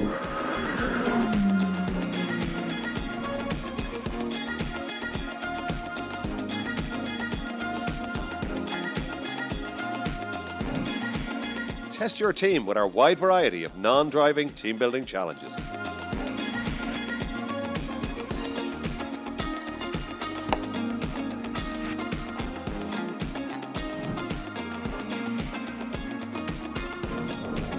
Or beat the clock in our exhilarating Auto Test Challenge.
There you go, a little bit of live entertainment from the Celtic drummers in front of the grandstand. Absolutely fantastic stuff, and the reason that they're doing that is because they're drumming in the next race, which is the Dublin Grand Prix, another one of the big trophies this weekend at Mondello Park. And on pole position, it's unusual you say this in a pre-55 race, is a European GT4 racer. It's Alex Dunne. Alongside him, Shane Houlihan, Ken McAvoy, Ed Cassidy, Eric Kavanagh, John Luttrell, Tom Mullins, Nick Bellett and Tony Canny. They will go, I sound like the gladiators here, on my whistle they'll go. They'll start off, and then I think it's 20 seconds later, Simon Blakeney Edwards and Joanna Blakeney Edwards, the two of the really quick Fraser Nashes, and then about a minute later, we're going to let Brewster, Wiley and Chilcott go. If you watched the coverage yesterday, you will see how incredibly quick. You think the Formula Ford race was tough. These guys were launching it down the inside, almost interlocking wheels. They're well able to drive these cars. They're highly competitive, and I think they will catch the Irish pre-55 cars. Alex Dunne, no doubt, will have other ideas, but I'm not sure that Riley he has will be quick enough to hold off those Fraser Nashes. So let's see what happens. The Dublin Grand Prix is next at the Carole Nash Mondello Park Historic Festival.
Welcome to Mondello Park, more than just a racetrack.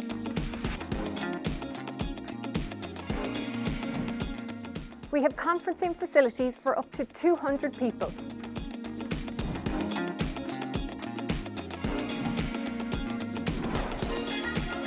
We can provide a wide range of fresh, locally produced food, from soup and sandwiches all the way up to a full 5-course meal. Test your team to work together in a series of racing challenges against the clock in our state-of-the-art driving simulators. Or if you want to try the real thing, jump behind the wheel of one of our many supercars.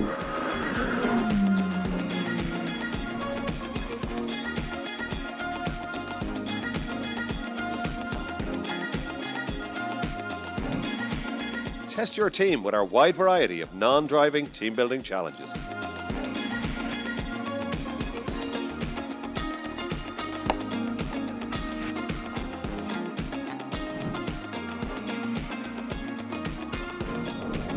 Or beat the clock in our exhilarating auto test challenge.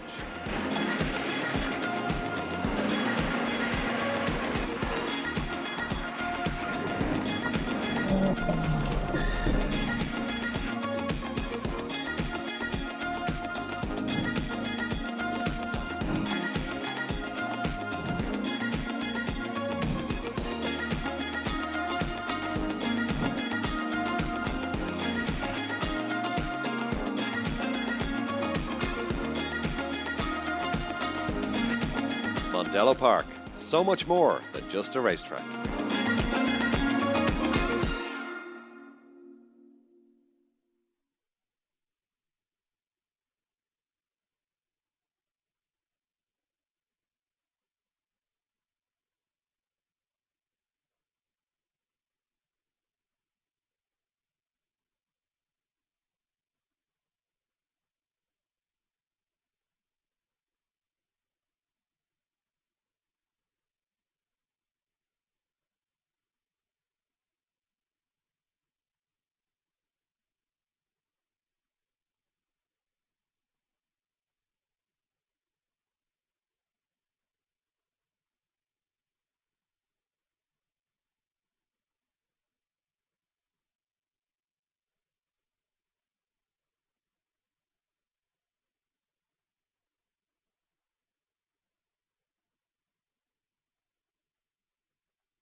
Here we go, Dublin Grand Prix time. And on pole position is Alex Dunne. Remember the name, top GT driver, instructor here at Mondello Park. Very, very quick SPS to STs. Rookie champion and almost overall champion in Mini Cooper S's on the Toka package in the UK, and now going really well. Anybody that saw his qualifying lap at Spa this year, it was a delay and a safety car, and he got one flying lap and he stuck it in P2 out of 45 cars, I think. There he is in this beautiful Riley, his dad Liam Denning's car, heading out. Shane Houlihan alongside him. Shane, a great collector of classic cars, some beautiful machines, and a great supporter of this event always at Mondello Park. Then Cam McAvoy, man, very much involved with the Historic Festival at Mondello Park. There he is in the blue Riley. Watch out for him. Ken is quick. Then is that Ed Cassidy? It's Edmund Cassidy. I don't think. Well, that looks like the Iona Special Mark II to me, but let me have a look. It's Edmund Cassidy in the Iona, one of the Iona Specials. Then it's Eric Kavanagh, John Luttrell, Tom Mullins, Nick Bennett, and Tony Canny. It's great to see these cars here at the Historic Festival, pre-1955.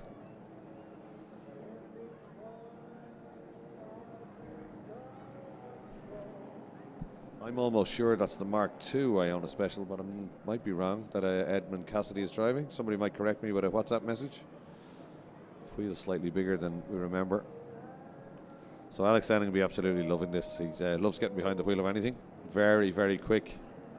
Alex, very likeable, very smart, does all his own sponsorship, raises his own funding for his GT4 campaign. Comes from good stock. Mother and father both raced at Mondello Park. His brother also very quick, raced karts and has been out in Fiesta STs and gone very well.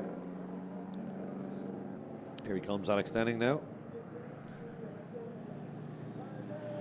Normally you would expect a younger driver to struggle with a car like this, but Alex family, his grandfather in particular, has a wonderful collection of some beautiful classic cars, and Alex takes them out quite a lot on occasion. He was blasting around the Dublin mountains with a few mates in a Bentley the other day and put it up on social media, so Alex knows exactly how to use these old gearboxes and heel and toe and double D clutch and all the techniques you might need. I don't think that Riley will be quick enough to hold off the Fraser Nashes when they arrive, but Alex will not give it up without a fight, you can be sure of that.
So here we come down to the grid, and Liam Ruth has just called us into the commentary box here and told us that that is the Mark I. It's the original Iona Special, but Edmund has changed the wheels on that car, so at least I wasn't losing it. He has slightly bigger wheels, he's changed the drums on it, so Liam Ruth not out. There's a problem with the Mark II Iona Special, so unfortunately Liam will not be joining this one, but he'll be enjoying it.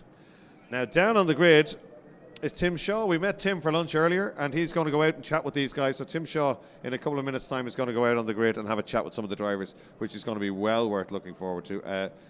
Alex Dunne, I think, it looks like he's got a GoPro attached to his helmet there on pole position. Let's hand over to Tim. Shot right here. Come and have a look at some of these guys and meet them. So, interesting way of dealing with things. We've staggered it so that it makes it a little bit more competitive. So you've got the first set going, then we're delaying the next one. Fraser Nash is mainly by 45 seconds, and the next one's by a minute. Right, let's go and find out the race plans. Hello, mate. Right at the front. What's the plan? To win, obviously. Yeah, but what have you got up your sleeve? What are you going to do? How are you going to do that? I don't have much up my sleeve. I've only driven the car for 5 minutes, but I'm confident enough I can take it. We just have to keep the Fraser Nashes behind us. Good luck. Thank you very You're flying low, by the way. Right, let's move on down here to another one. Over here, the Iona Special. Look at this. Isn't this just a beautiful looking thing with MG on the front? The chassis mode over here in Ireland. Hello, mate. How are you doing? You all right? I'm fine, thank you. Race nerves? No, just go as fast as I can. Why are you shaking then? I'm not shaking, you know, Grant. Hold your hand out.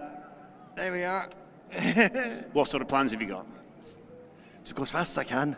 Yes. That's it. Okay, right, well, good luck, all the best. Stunning looking piece of kit. Let's go down here to the next one, speak to one more. We've got a Riley here. What's hiding under the bonnet of this? Tell me a little bit.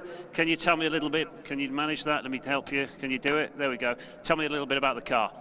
My father's car, we built it together. It's a 12.4 Riley. Okay, well, all the best of luck. Good luck. I hope you win. Okay, right. So as we said here, there are 3 different groups setting up. In order to make this thing a little bit more fair, basically the first lot are going to go, then we're going to delay the next lot by 45 seconds, and the next lot by, right at the back there, will be 1:20, meaning that hopefully this is going to be nail biting. Literally, I mean, look, I've bitten off all my nails. Hopefully, what it means is that they're all going to be crossing the line at the same time. Highly competitive. Good luck to everyone. Thank you very much.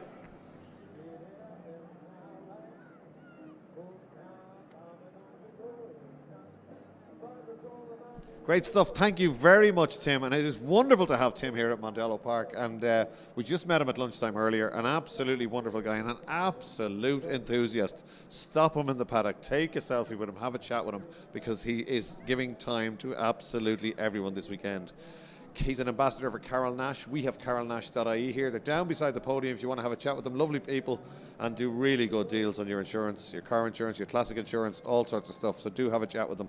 What a grade of pre-55s. A staggered start, so watch out for this one. But Alex Dunne will surely lead away. I think Ken McAvoy will have a stab at Alex Dunne early on in this one. Watch out for it. Ed Cassidy goes very well in that famous Iona Special. It's a 6-cylinder MG-based car. It was owned by a relative of his, by Pierce Cahill, who owned Iona Airways, hence the name. Massively successful car. And it was in America for a while. He tried to buy it back. He didn't manage it. And Ed never stopped. He built a replica of the car and eventually managed to buy the car back. And he races it really well. That's Edmund Cassidy, number 6. So away they go. And Alex standing there, one of the quickest drivers around. See how he goes in this car. Literally, they bought it last weekend, is that, and Alex hasn't driven the car. Liam drove it yesterday. There's a problem with a throttle linkage, and Liam Denning has huge links to Steve Griffin, who was working on the car.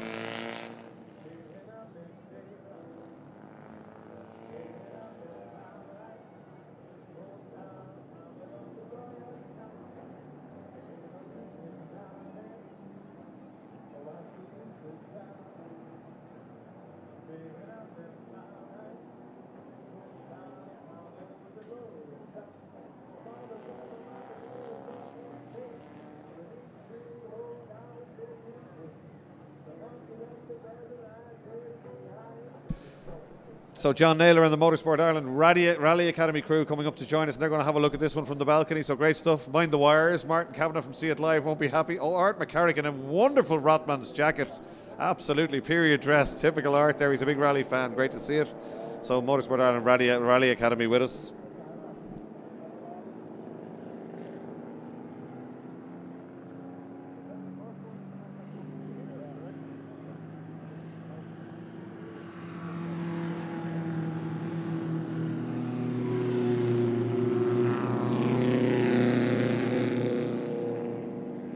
There's Art McCarrick and John Naylor. We're getting a shot of them. Art is looking at the camera there. That's Aoife Rafferty on the right hand side. You can see John Naylor very much involved in this. We haven't got John Coyne here today. There's Aoife on the right hand side. William Creighton up with them. All these guys, Eamon Kelly. It's wonderful to have them at Mondello. We're getting a great, they don't think they're on camera, but they're getting a shot from the automatic camera beside them here, and very much involved in Irish motorsport. It's a wonderful initiative because it's bringing Irish rallying talent to the fore. And it started off with a little bit of training in social media, a little bit of training in fitness, and a little bit of training and now it's got real legs, thanks mainly to John Coyne and of course to Motorsport Ireland. And these young men and women are making really great steps. They're on the world stage for Irish motorsport, and as a result it's aspirational for young kids. You don't have to look at foreign names when you look at the WRC, WRC2 and WRC Junior now. You can see Irish names, see the tricolour on the podium and see what's achievable. So Motorsport Ireland, well done. John Coyne, well done, and to everybody involved in that. Absolutely fantastic stuff, and great to see them here. They're out having a quick look at the start of this from the pre-55s, where Alex Denning will start on pole position.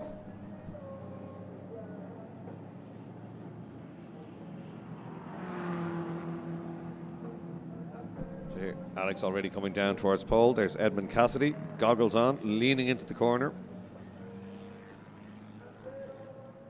I think one or two of them may have thought it was a race. Alex Denny's got his hand in the air. Is there a problem? A lot of waving from Alex. The officials coming down to him.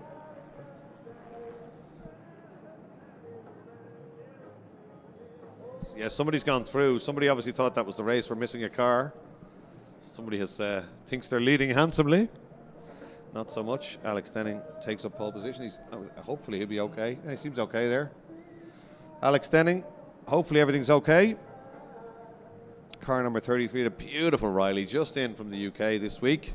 His father Liam added it to his collection. Oh, look at Ed Cassidy moving forward to get the Iona Special right onto the marks. There's the man that thinks he's leading. That's I think that's Shane Houlihan. Thinking there's nobody staying with me. I've got a great lead here. This looks good, but unfortunately, it's the warm-up lap. No, I did think it was the race as well because quite a number of them went at it when they headed away, and I had to double check. But here he comes through Lola Corner.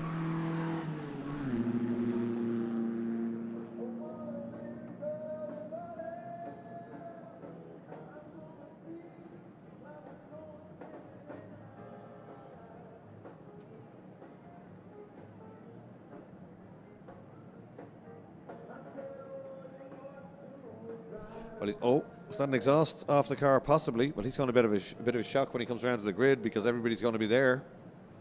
So here comes Shane Houlihan. Beautiful car. It's a Riley 12.4. Absolutely immaculate car number 14.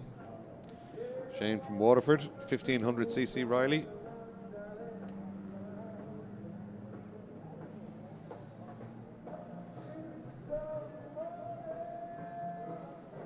Gentlemanly stuff, isn't it? I think if it was a normal race meeting, they'd be long gone and he'd be heading for the pits, but I think we're possibly going to wait for Shane now. Let's see if there are any waved flags for him on the way up to the final corner. There aren't, but he will see the grid when he comes out of Southside Motor Factory's corner. Here he comes. Oh dear. Hopefully we'll just put him back to the front of the grid, or will they leave him at the back? Well, he's decided he's going back to the front of the grid. Little bit of shuffling going on there. I think there was a little bit of racing going on in that green flag lap. Certainly a little bit of confusion.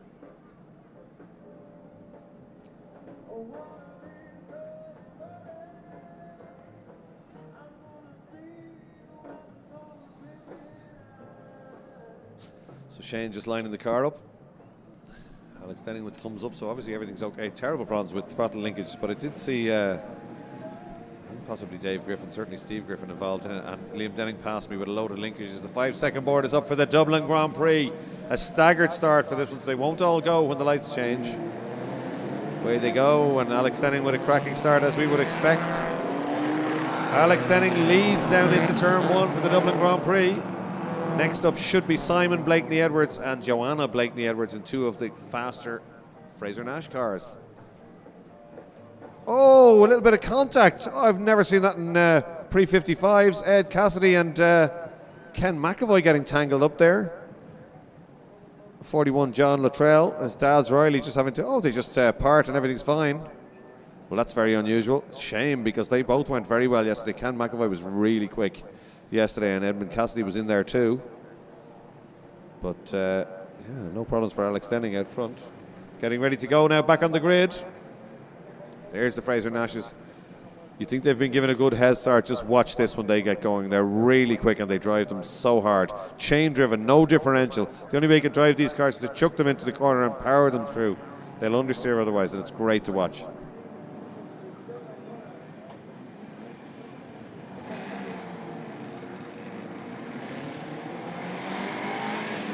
Away they go. Like a big cart, as John Naylor says here beside. That's exactly what they're like. They've got a chain drive back to the rear axle. So Simon and Joanna Blakeney Edwards down to the first corner now. Simon has the inside. Joanna tries to sit around the outside, leaning into the cars. You have to do with these cars. She's got the inside for Campion corner, and she takes that place marker. Does she? No, they're still side by side. Well, this is great stuff. She tucks in behind him now. Simon Blakeney Edwards. We've still got the other cars on the grid. Still got the other cars on the grid. They've got to catch Alex Denning. Not going to be an easy ask, but they are so fast. Watch these guys go. This is Jeremy Brewster, 77, 44 David Wiley, and 4 the entertainer Chris Chilcott. Away they go. Chilcott on the left with a little bit of smoke as he had yesterday, but he is the last of the late breakers. Watch out for this one. These cars are really quick and they absolutely fling them round. 77 Jeremy Brewster now is the first away. 44 next up is David Wiley, and in third place now is the man that won yesterday, Chris Chilcott. Here's the HRCA cars coming around. Oh, and McAvoy looking over his shoulder, and yes, Edmund Cassidy is following you up through the pack. They've caught a couple of cars. They've just gone by the MGTD of Tom Mullins. TD, a car that was produced from 1949 to 1953, powered by a 1250cc XPAG engine, somewhere around 50-55 brake horsepower, and McAvoy around the outside and paddock corner. So here's Alex Denning. He is still leading. Alex Denning leads this one, going by. He'll love this, Alex. Absolutely loves driving anything. Even the minibus here during the week with corporate guests on board. And he heads towards Campion Corner now, turn 2, right up over the inside curb. Shane Houlihan keeping him honest. Here's Ken McAvoy looking over his shoulder, wondering where Edmund Cassidy is. He's not too far behind. They're recovering from that first corner tangle.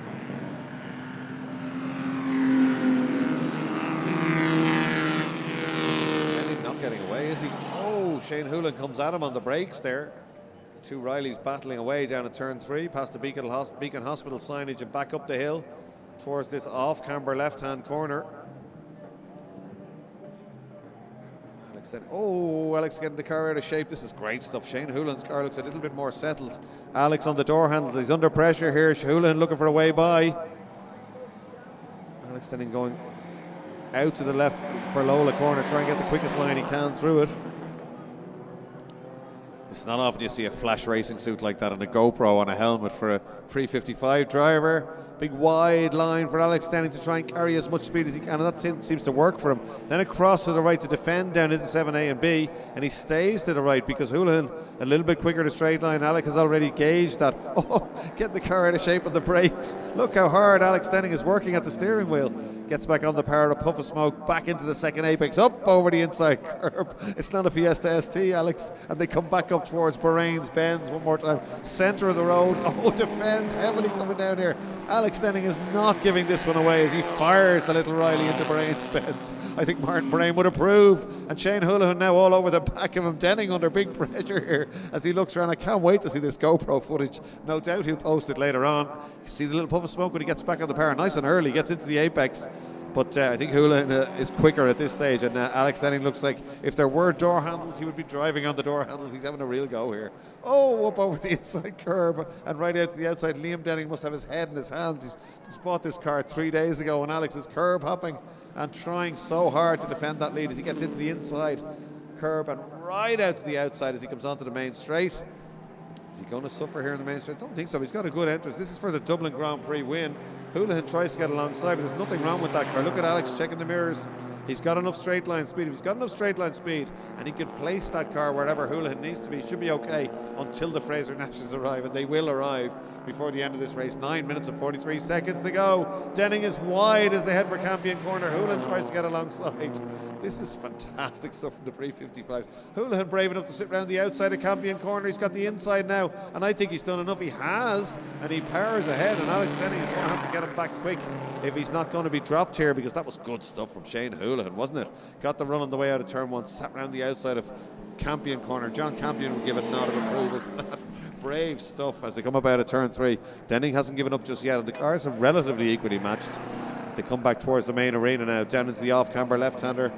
It's Shane Houlihan. Fastest lap at the moment is Johanna Blakeney Edwards, but watch out for these guys coming through. Here come the quick Fraser Nashes.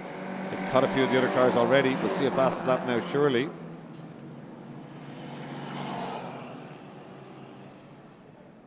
I'm not sure about the timing screen so far. It's showing Simon Blakeney Edwards leading, but they haven't caught Denning or Houlihan just yet. So let's keep an eye on that one. Alex Denning certainly hasn't given up, but Shane Houlihan looking very composed out front. Hard on the brakes down to 7A and B. Oh, Alex Denning carrying as much speed as he dares through the first apex. and flicking it in through the second up over that inside curb again. Alex getting a length or two back perhaps there at 7A and B, and then back up towards Bahrain's Bends. Nobody near them now. This is as close as he's been. Let's have a look at the lap times. You know, I don't think those lap times, they're absolutely can't be right so far. Chris Chilcott 2:24. 2:21, David Wiley is the fastest lap. 2:30 for Alex Dunne, 2:29 for Shane Houlihan. So they're losing 7 or 8 seconds a lap more to the top cars. We knew that was going to happen, but can they catch them? 7 minutes and 45 seconds to go now. I think they can. There, Fraser Nash is charging through Lola Corner. It's a long way to go. It's the entire international loop to catch up, though. I'm not so sure. Oh, Alex Dunne still pushing hard. It's still just trying to inch back up to the leader. Alex Dunne all over the curbs. Flashing the lights on the main straight. I think that was that Eamon Kelly waving at him from the top of the grandstand and Denning responding by flashing the lights. You might want to keep an eye on the track there, Alex. So great stuff. The young race driver of the year and young rally driver of the year communicating by signal during the race. Another wave there as somebody goes by.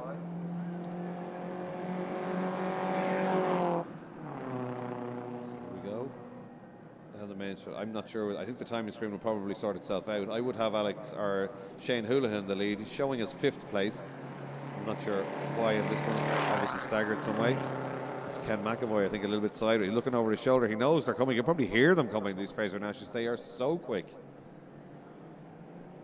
Out onto the main straight. Edmund Cassidy in the Iona Special.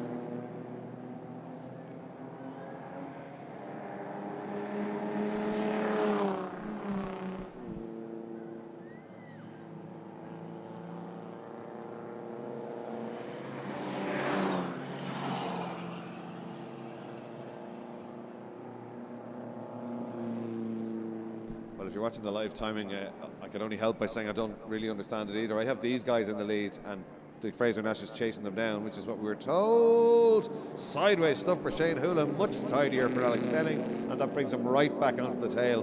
And Alex Dunne really enjoying this, having a real go as he flicks the Riley right into the apex, stands on the bar. The puff of smoke gives an indication that when he gets back on the bar and it's early. So Alex really having a go standing on the bar. There's one of the Fraser Nashes, one of the quick Fraser Nashes is gone. It's yesterday's winner, Chris Chilcott there on the left as Alex Dunne clambers all over the exit curbs and looks for a run up the inside into outside Motor Factory's corner. That's covered, so he goes out wide, right up onto the inside curb, trying for the switchback, trying for a better run. Alex Dunne having a real go here, using all the tricks in the book. He's far more experienced than Shane Houlihan, but Houlihan is quicker at this stage, I think. Alex Dunne really having a go. This is great to watch. He's going to have a go on the brakes here if the door is open. He thinks about it, Alex Dunne, but I'm not sure. Brakes aren't the strong point of any of these pre-55 cars. Here come the Fraser Nashes. Now they're charging up through the grid, but they're only at where are they? At Bahrain's Bends, whereas Alex is down at turn 1 heading for Campion Corner.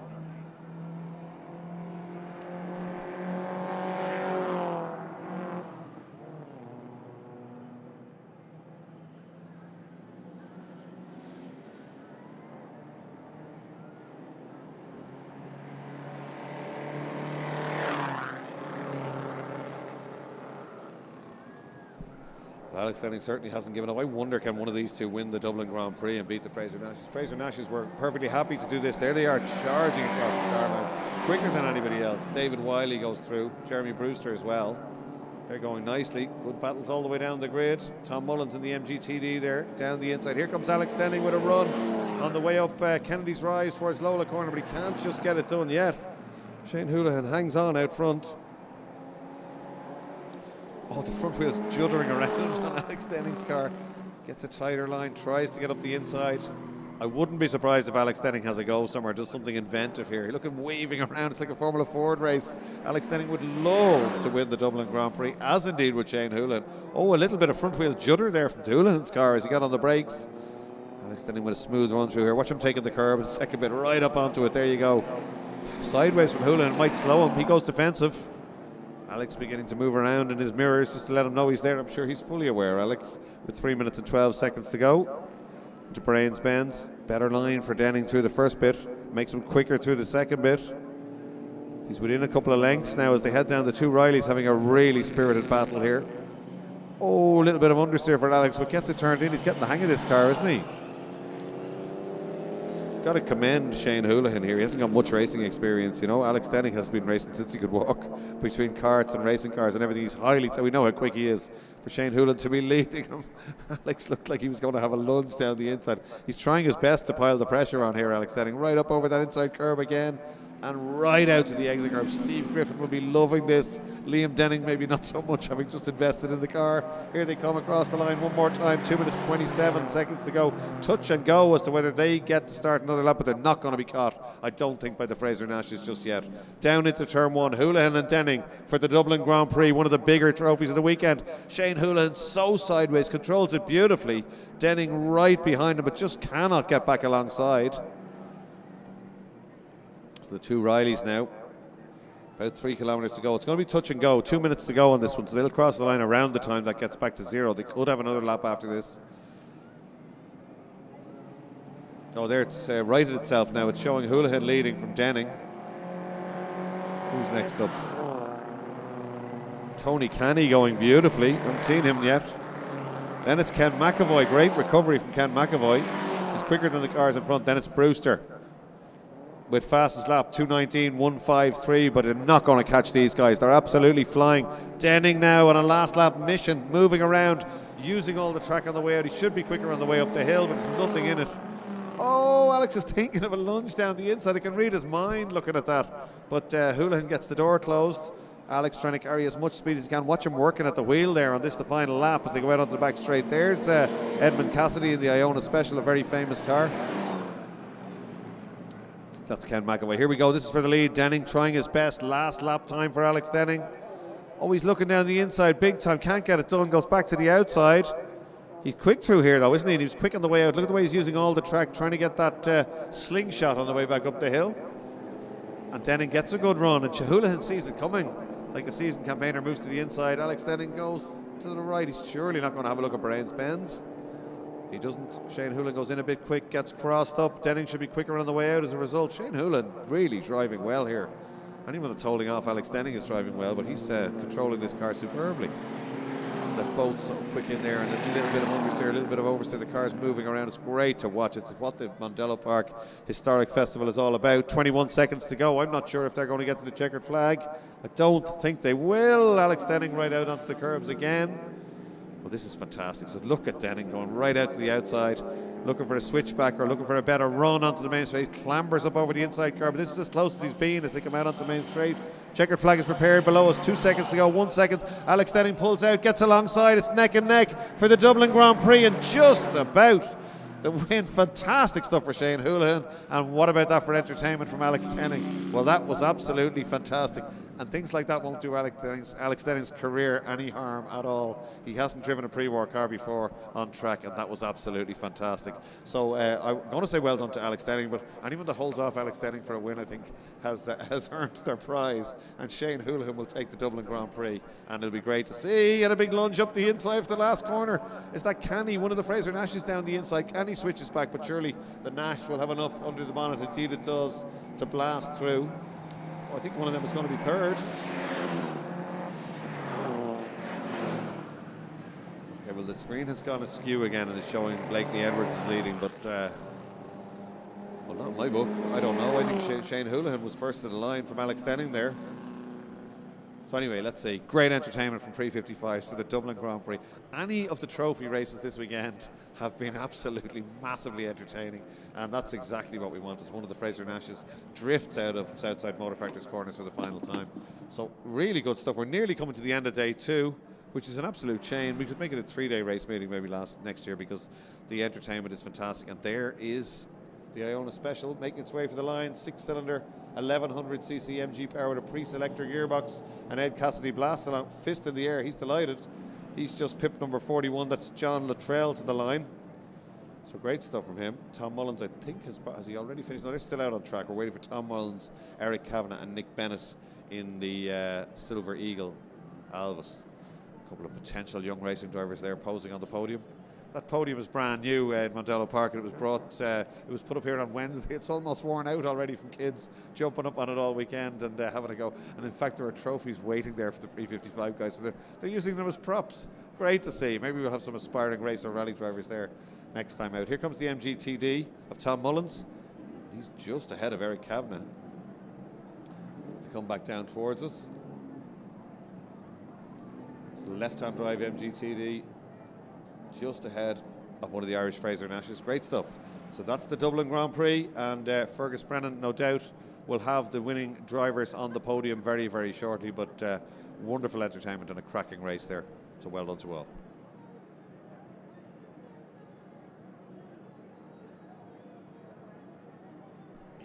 Aoife Rafferty is here with us in the commentary box. Aoife, just before Fergus takes over, he might take over any minute now and we might have to let go, but Fergus is going to grab the driver as soon as he comes in.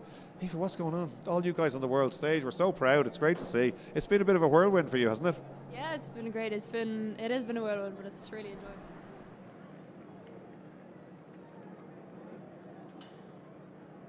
Let's just go out onto the balcony here where we have a chat with some of you guys.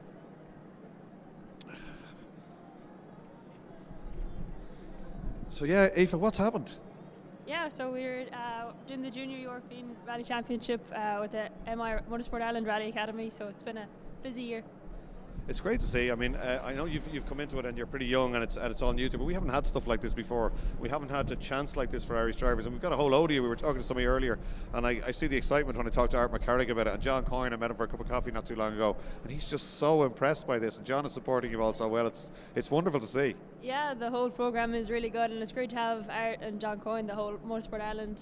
You know, the sport is great, and the programme is really coming along, and it's just, you can see the progress with all the drivers on the world stage and European stage, and here in Ireland it's really good. You can see it. It's absolutely fantastic. When's your next outing, Aoife? Czech Republic for the next round of the championship. How cool is that? Yeah, it's really good. So it's a tarmac event and we're really looking forward to it. So. Brilliant. You should go well on that one. Any sponsors you want to mention? Yeah, there's down and go we've got Lockroy Auto Parts, Quinn's Hardware, O'Neill O'Malley Architecture, Carwell Tire Centre, and just thanks to them guys, because without them it wouldn't be possible. Great stuff, fantastic. So the MI Rally Academy. Where's William Creighton? Is he here as well? Have we got them all up? Eamon, you next up. What is happening? This is great, isn't it? It's a wonderful story. Just come to me a little bit here. Yeah, it's brilliant. I was here last year. Obviously, it was in memory of John Campion, and good to be back for a second year in a row and see the event get bigger and bigger. And it's a credit to the place. You know, we're so lucky to have Mondello and to have it on our doorstep just outside Dublin too. It's fantastic. I think Motorsport Ireland have come on so much in the last few years. I mean, they work really hard. It's difficult for any governing body, and it's very easy for everyone to criticise them. But the stuff they're doing at the moment is absolutely fantastic. With you guys, with the young driver, young race driver, young rally driver, is wonderful. So it's great stuff. Yeah, you know, you have to remember we're still a very small country, 4.5 million people, and when you see the statement we're making on the world stage, it's absolutely fantastic. I don't think there's another country that can say, you know, they've funded multiple young drivers to go and race on the world stage. It's unheard of, and when you come from a small country, you can be very proud of that. So we've made a big statement this year, and hopefully other countries can follow suit, but it's great to be a trailblazer. Brilliant. Well, it's great to have you down here. They're screaming in my ear to hand over to Fergus Brennan on the podium. That was a fantastic finish to that pre-55 race for the Dublin Grand Prix trophy. Great race, great competition all weekend among those lads, and it's great to see the cars, those old cars out on track. We just had to check the result because it wasn't shown up correctly on the timing, and with it being a handicap, we had to be doubly sure, and we are now. And in third place, it's Simon Blakeney Edwards.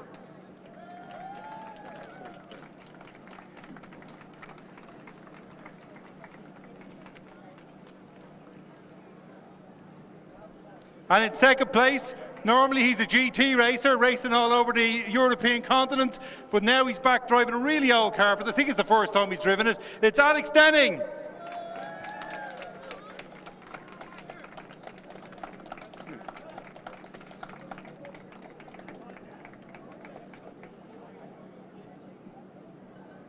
Well done to Alex. And our winner, Shane Houlihan.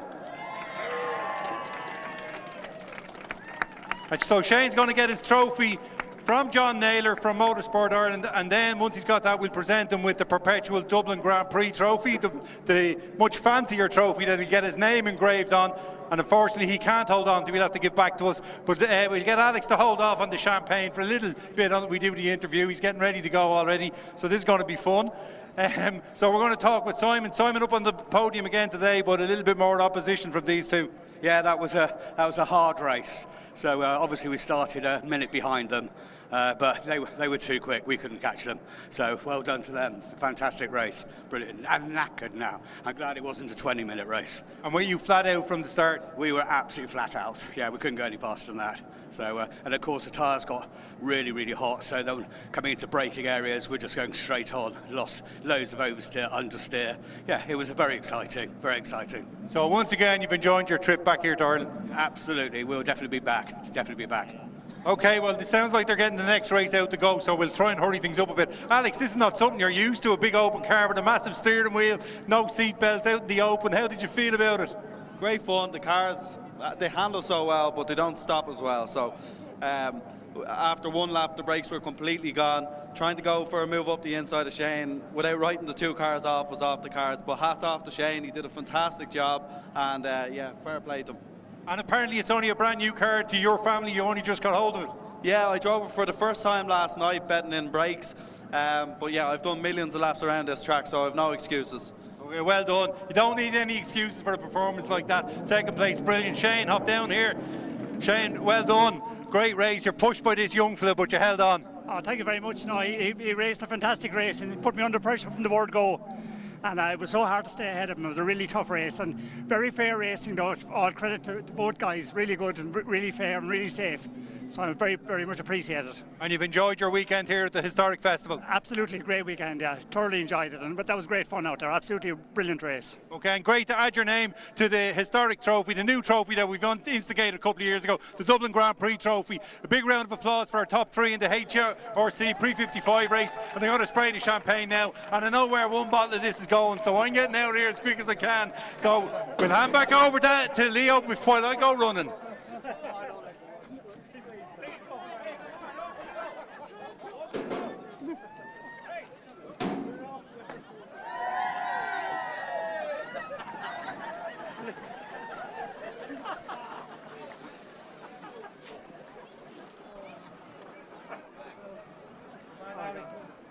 Thank you very much. Sorry, Shane.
Entertainment. It's the HRCA Historics. What a grid. They've struggled a little bit for numbers recently, but they've been absolutely fantastic this weekend. Great racing. And on pole position for this one, for Bill Griffin Motors, is Dave Griffin. And Dave Griffin was absolutely fantastic yesterday. He won this race and he won the St. Bridget's Trophy. He filled it with some liquid in the bar a couple of times. was spotted in Dublin last night with it. So Bridget was on tour last night. Bridget is back on display in the paddock today, I believe, the St. Bridget's Trophy. And Dave wants to make it 2 in a row. And he starts this one from pole position in the Crosley 9S. He did suggest, oh, look at this, live coverage. See it live, great stuff, literally. Because we're on board in the Crosley 9S, the Bill Griffin Motors car of Dave Griffin.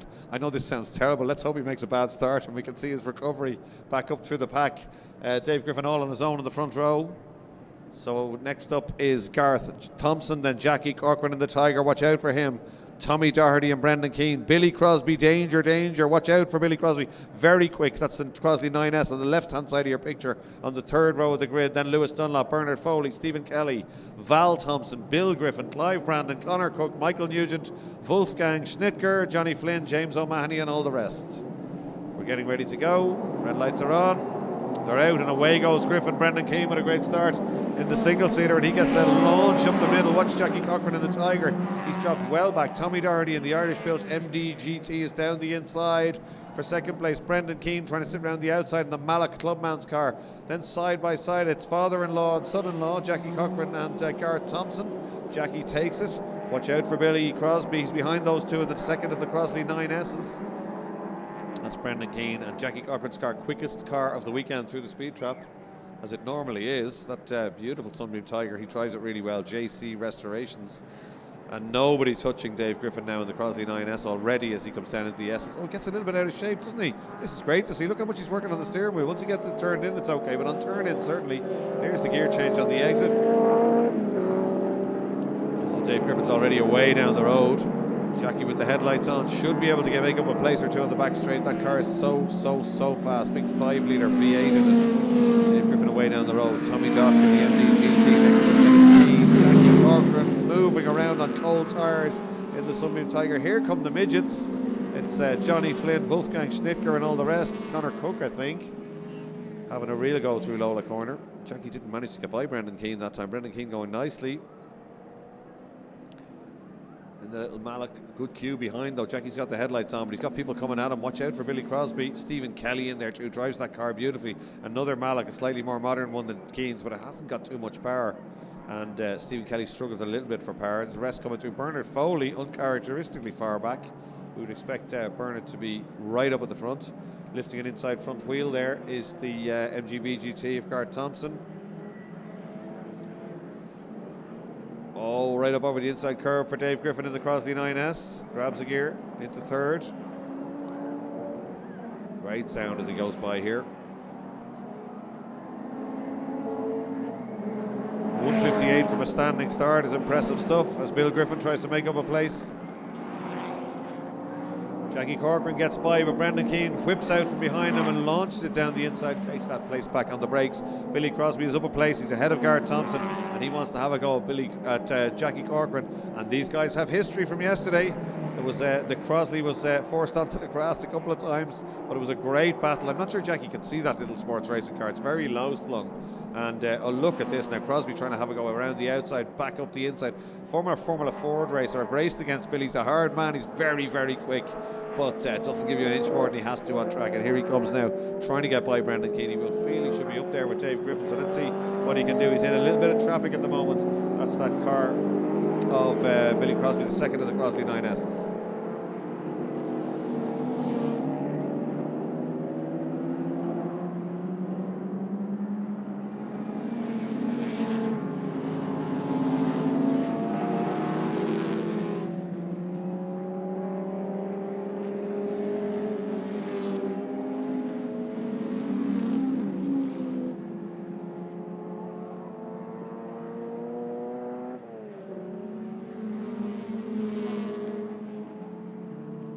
Billy Crosby now with a run down the inside. It's brave stuff.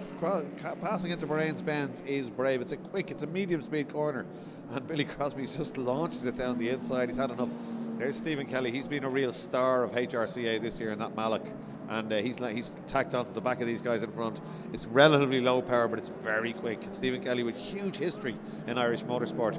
He ran Ken Files back in the day in Formula Atlantic. He's run Jonathan Files in Boss Ireland, and he's going to help young Jack Files when he starts racing at the end of this month in Kyrgyzstan. So he will have run 3 generations. He was also involved in Status Motorsport, and he was one of the mechanics in the A1 GP team that won the World Championship for Ireland. So Stephen Kelly just there going through shot now with that distinctive tricolour helmet, with massive involvement in motorsport, and absolutely loves racing this car.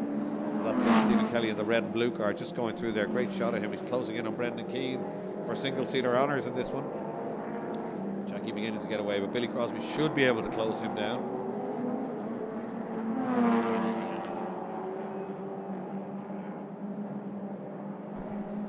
Dave Griffin with a 56.1, fastest lap of the race. Fastest first sector now again.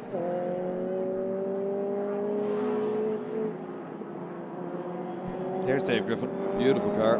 That Crosley 9S, completely wrapped in the Bill Griffin Motors colours.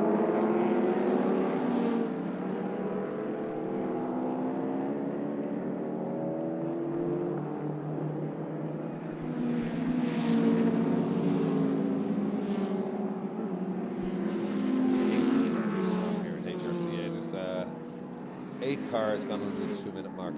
2 minutes, pretty travelling at Mondello Park if you go around in under 2 minutes.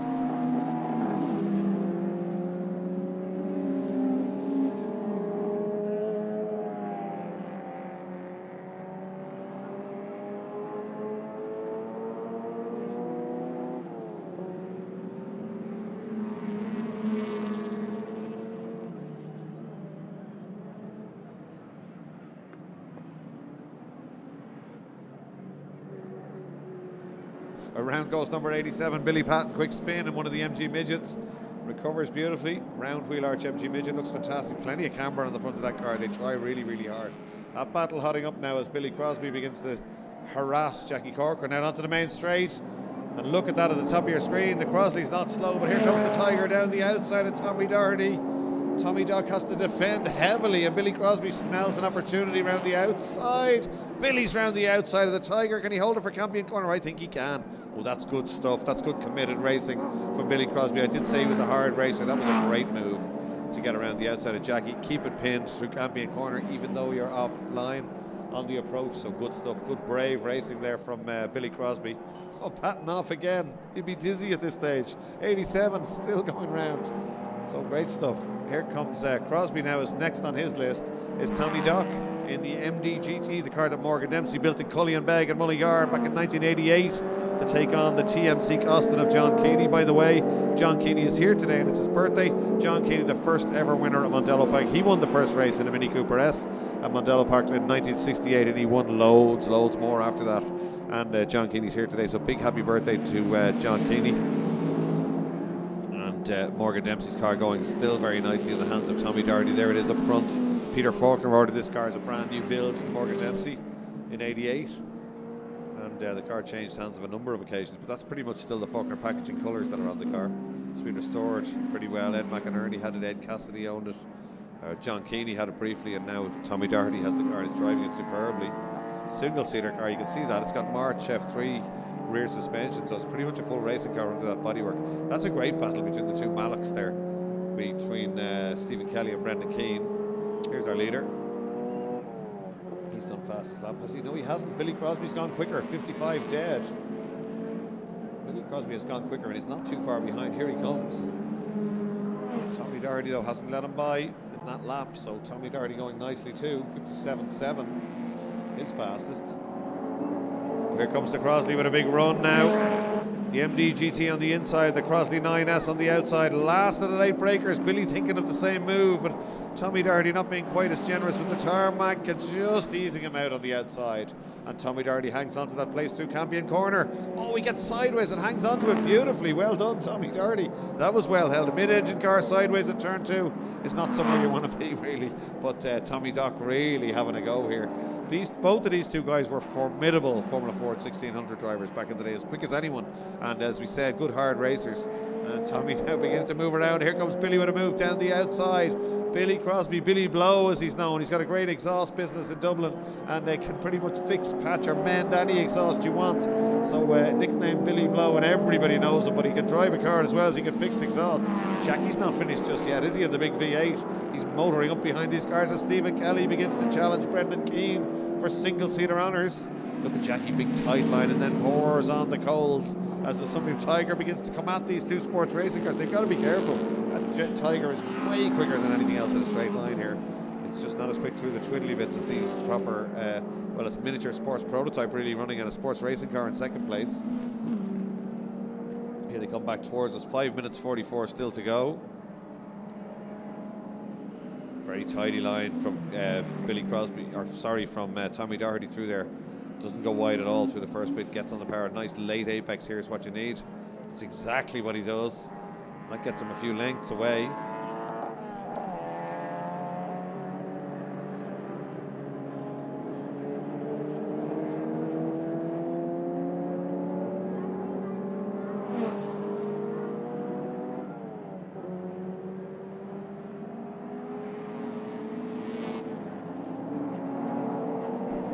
They come once again, the Crosley gets the run, and once again Tommy Doherty sees it coming and holds the inside line on the way down to what these two boys would have called shell corner back in the day. Billy with a sweeper around the outside. Oh, there's a problem. That's such a shame for Tommy Doherty. He had driven so well, and a problem for the MDGT. We've been robbed of a little bit of entertainment there.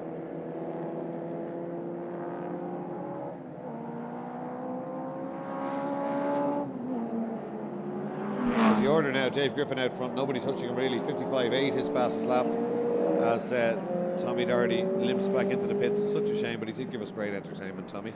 Himself and Billy Crosby having a real go.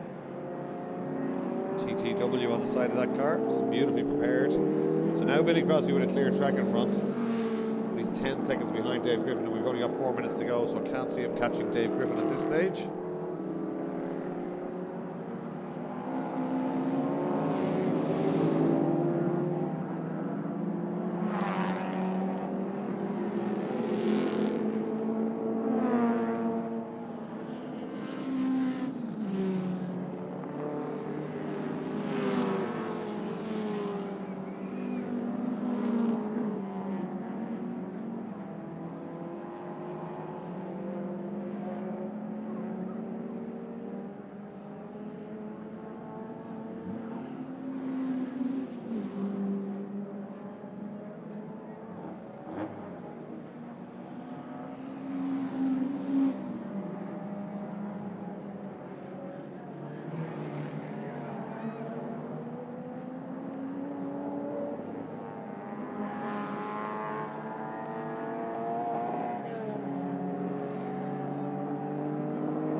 Battles now on the main straight. Bernard Foley just blasted by Stephen Kelly behind these guys, but this is the battle for second place.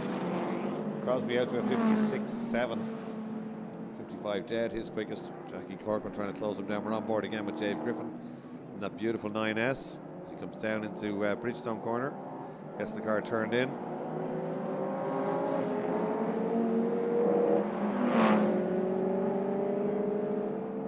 Second battle for second. Jackie Corcoran having a real go here, isn't he? Bit of smoke from the back of the Tiger. It's not often we see that. Jackie Corcoran's car smoking just a little. Hey, it's not slowing it down though, is it? As he gets a great run up onto the back of the Crosley.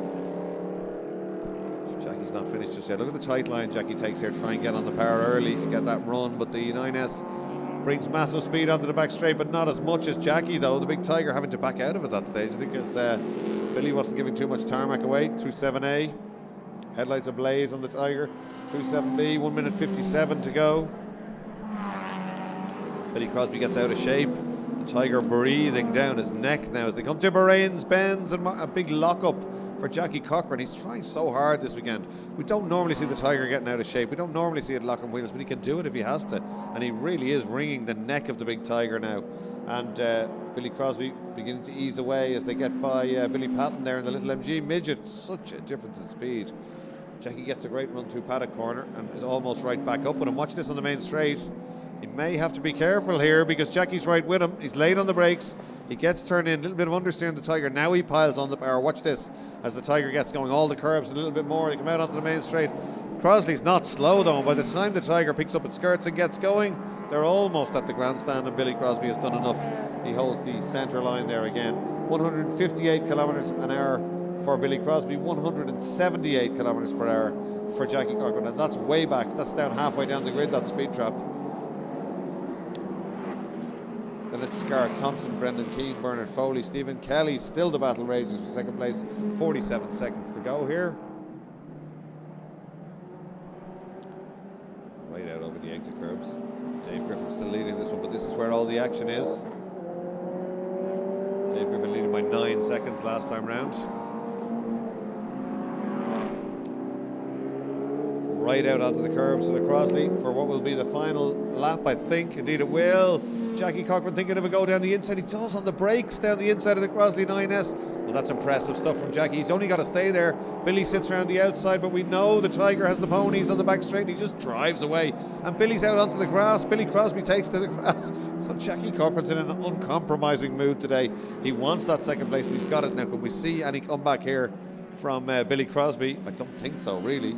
The clock is down to 0. Dave Griffin is out in front and heading for the flag, but Jackie timed that to perfection. You don't expect a stab down the inside from the big heavy Sunbeam Tiger, but Jackie has done it before, and that was absolutely fantastic stuff. Billy left the door open in the hope of getting a good clean run through and an exit, so he wouldn't get nailed on the back straight by the Tiger, but he got nailed on the brakes, and he's closed up, hasn't he? He's on a last lap charge here. This is it, last corner. Here's Dave Griffin now for the checkered flag in the 9S, second gear, third gear, fourth gear. It's a double. He's delighted for Bill Griffin Motors. Dave Griffin wins again, but who's going to be second now in this one? Here it comes, Jackie Cochran just about. Here comes Billy Crosby, neck and neck on the run to the line. The Crosley on the outside, the Sunbeam Tiger takes it on the inside. Well, absolutely fantastic entertainment there. Griffin, Cochran and Crosby, your top three in the HRCA race. And the HRCA have given us wonderful entertainment all weekend.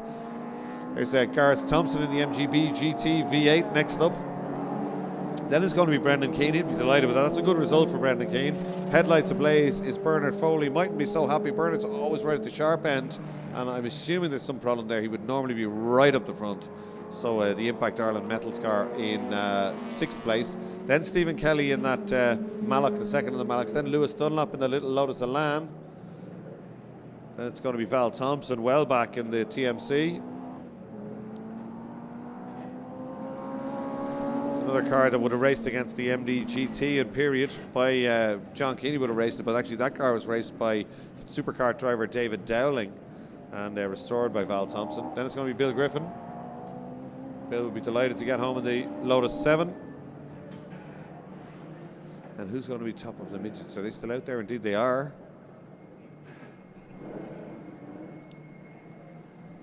Johnny Flynn has got by Wolfgang Schnittger, but not by much. Johnny Flynn, a man from another family with huge motorsport heritage. Here he comes. His father was Joe Flynn. He was a Works MG driver in the 50s, competed in Le Mans for MG, and had a supercharged MGTC. A lot of wins. Johnny Flynn raced in Mod Sports in a beautiful MG midget, and then he had Formula V and then raced Formula Ford 1600. So he's first of those steel bodies midgets home. He'd be delighted with that one just from Wolfgang Schnittger in the BMW Art liveried car. And then it's Conor Cook going a little bit slowly. It's Conor Cook in 88. He's normally right at the front in this class. And a big mention to Ethan Cook, who produces a wonderful magazine for the HRCA at every single race meeting and leaves them in the canteen, the restaurant, brings one up to commentary. It's better than any other class produces, and it's fantastic stuff. So all credit to the HRCA. They're doing a great job, and they brought a massive grid here to the historic festival at Mondello Park. So well done to all involved. There is your result. Dave Griffin takes 2 wins on 2 days. And his fastest lap, a 157.882. Sorry, that's his last lap. He did a 155.843. I'm not sure why he's showing the last lap. Fastest lap for Dave was a 55.843. Crosby did do a 55.076 early on. But anyway, result is Dave Griffin first, Jackie Cochran second, Billy Crosby third, Gareth Thompson fourth, then Brendan Keane first of the single-seaters in the front engine Malloch, Bernard Foley in the rumbling MGB GT V8, the Impact Ireland Metals car, then Stephen Kelly going well in the second in the Mallochs, Lewis Dunlop, Val Thompson, and Bill Griffin from Bill Griffin Motors in 10th place. So great stuff from HRCA.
What a great race that was to finish off the Carole Nash Historic Festival for this year.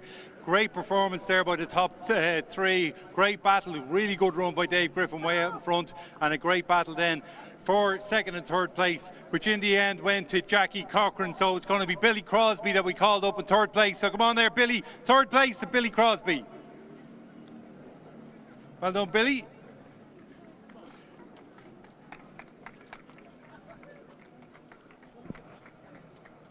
Thank you. Well done to Billy. And in second place after a titanic battle, Jackie Cochran. Great move by Jackie to finally get that second place in the place we took the place in the place we don't normally see people going by. Brilliant move. Hop up there, Jackie. There you go. Well done. And our winner, Dave Griffin. Dominant performance by Dave. Well done, Dave. Well done, Dave. Well, Billy, Jackie got you in an unusual place, didn't he? Going into the low of the corner. Yeah, he did. Were you not expecting it? I was expecting it all right, but not the way it was done. But we'll forget about it. Did you enjoy your weekend and your race? Weekend, yeah, great weekend. Cars in one piece. I'm in one piece. But my kids think it's ironic I've been selected for a drug test. That happens. It's random. It is random. Yeah, I know. Okay, thanks very much, Billy. Jackie, hard out fight there for second place. Very hard out fight. We destroyed the two tyres yesterday. We had no tyres, running old tyres. I thought at one corner I was going to take Bill out, but elbows out, doors open. I managed to get it. And overtaking on the inside at Lola corner is not something that we see done very often. Yeah, but then I suppose for me and the old cars, different. We like to do something different. Well, you certainly did. You put on a great show, though. Thanks very much. I hope you've enjoyed your weekend. Lovely weekend. Great. A great weekend. Thank you. Dave, hop down there. Top step of the podium again. Unfortunately, you didn't give us too much action on our onboard camera. You were gone off into the distance, but a great performance. Yeah, just got a great start and kind of came through turn two, looked in the mirrors, and I think Tommy Doherty was behind me, but just put the head down and just kept it steady and bring it home, yeah. I would have loved the dice, but I was also quite happy just to bring it home and get the win again. Yeah, delighted. Yeah, you've won a few of these now at the historic meeting, so you really enjoyed this event, don't you? Yeah, it's a great meeting. Fair play to everyone involved, and it's a great car to drive. And I would have liked a dice with the two lads, but it was great fun, and thanks to everyone for the day out.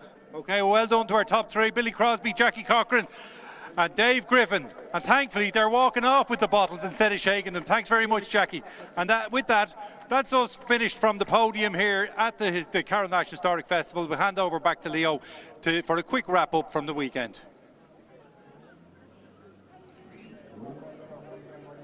I don't know how many Fergus Brennans we had here this weekend, but I suspect there was more than one.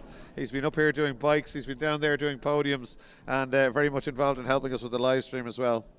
A lot of people we want to thank. It's been an incredible weekend. This event gets better and better. This is the 5th year we've run it. Probably the biggest attendance we've had. Definitely the best racing we've had at the event. Highly enjoyable.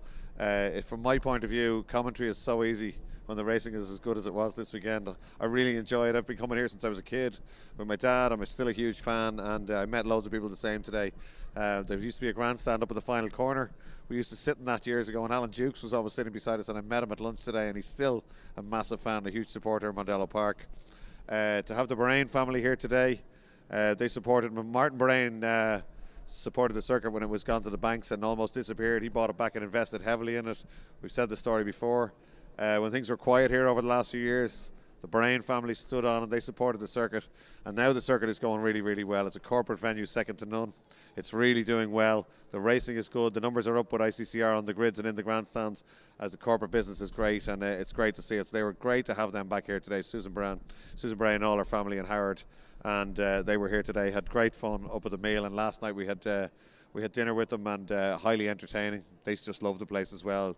The racing was absolutely brilliant. We always want to thank the marshals, the officials, but especially Mondello Park, the operations team, Roddy Green, Ian and the team. They did so much work here during the week. I saw it firsthand.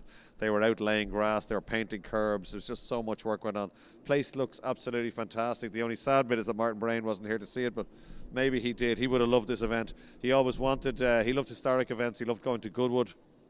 and to have something even resembling slightly Goodwood or the Silverstone Classic at his own circuit would have been a source of great pride to Martin, as indeed with the return of Formula Ford 1600s. He was always a fan of Formula Ford 1600s, wanted to get them back, and we tried on a number of occasions. They were back this weekend, and they really did entertain us. Absolutely fantastic stuff.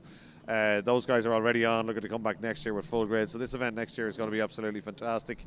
We're back racing here in a few weeks with the Leinster Trophy, which returns to Mondello Park, an event with glorious motor racing history. There's loads going on down here. MondelloPark.ie if you want to find out what's happening. If you want to drive a car around the track, you can book into one of our experiences, drive a Porsche, Ferrari, anything you want around the track. Loads to do, lots of corporate experiences, lots of events on down here. Rallycross will be back shortly. We're racing with the Leinster Trophy in a few weeks, but certainly to everybody involved here, to the organisers, the marshals as ever did a great job, the rescue crews, to our UK visitors, you're so welcome and thank you for the entertainment. And to see things like Alex Dunne in Pre-55s and Dave Griffin in HRCA, just a source of great entertainment to us all. So anybody that had any involvement and anyone that came down here today, thank you so much. It's been a wonderful event. It's great for Mondello Park, it's great for Motorsport Ireland, it's great for motorsport in general. So more of the same next year, please. Hope you enjoyed it as much as we did here at the venue. And lastly, a big thank you to Martin Kavanagh and his team and See It Live for wonderful coverage all weekend. We'll be back here in a few weeks' time with the Leinster Trophy at Mondello Park.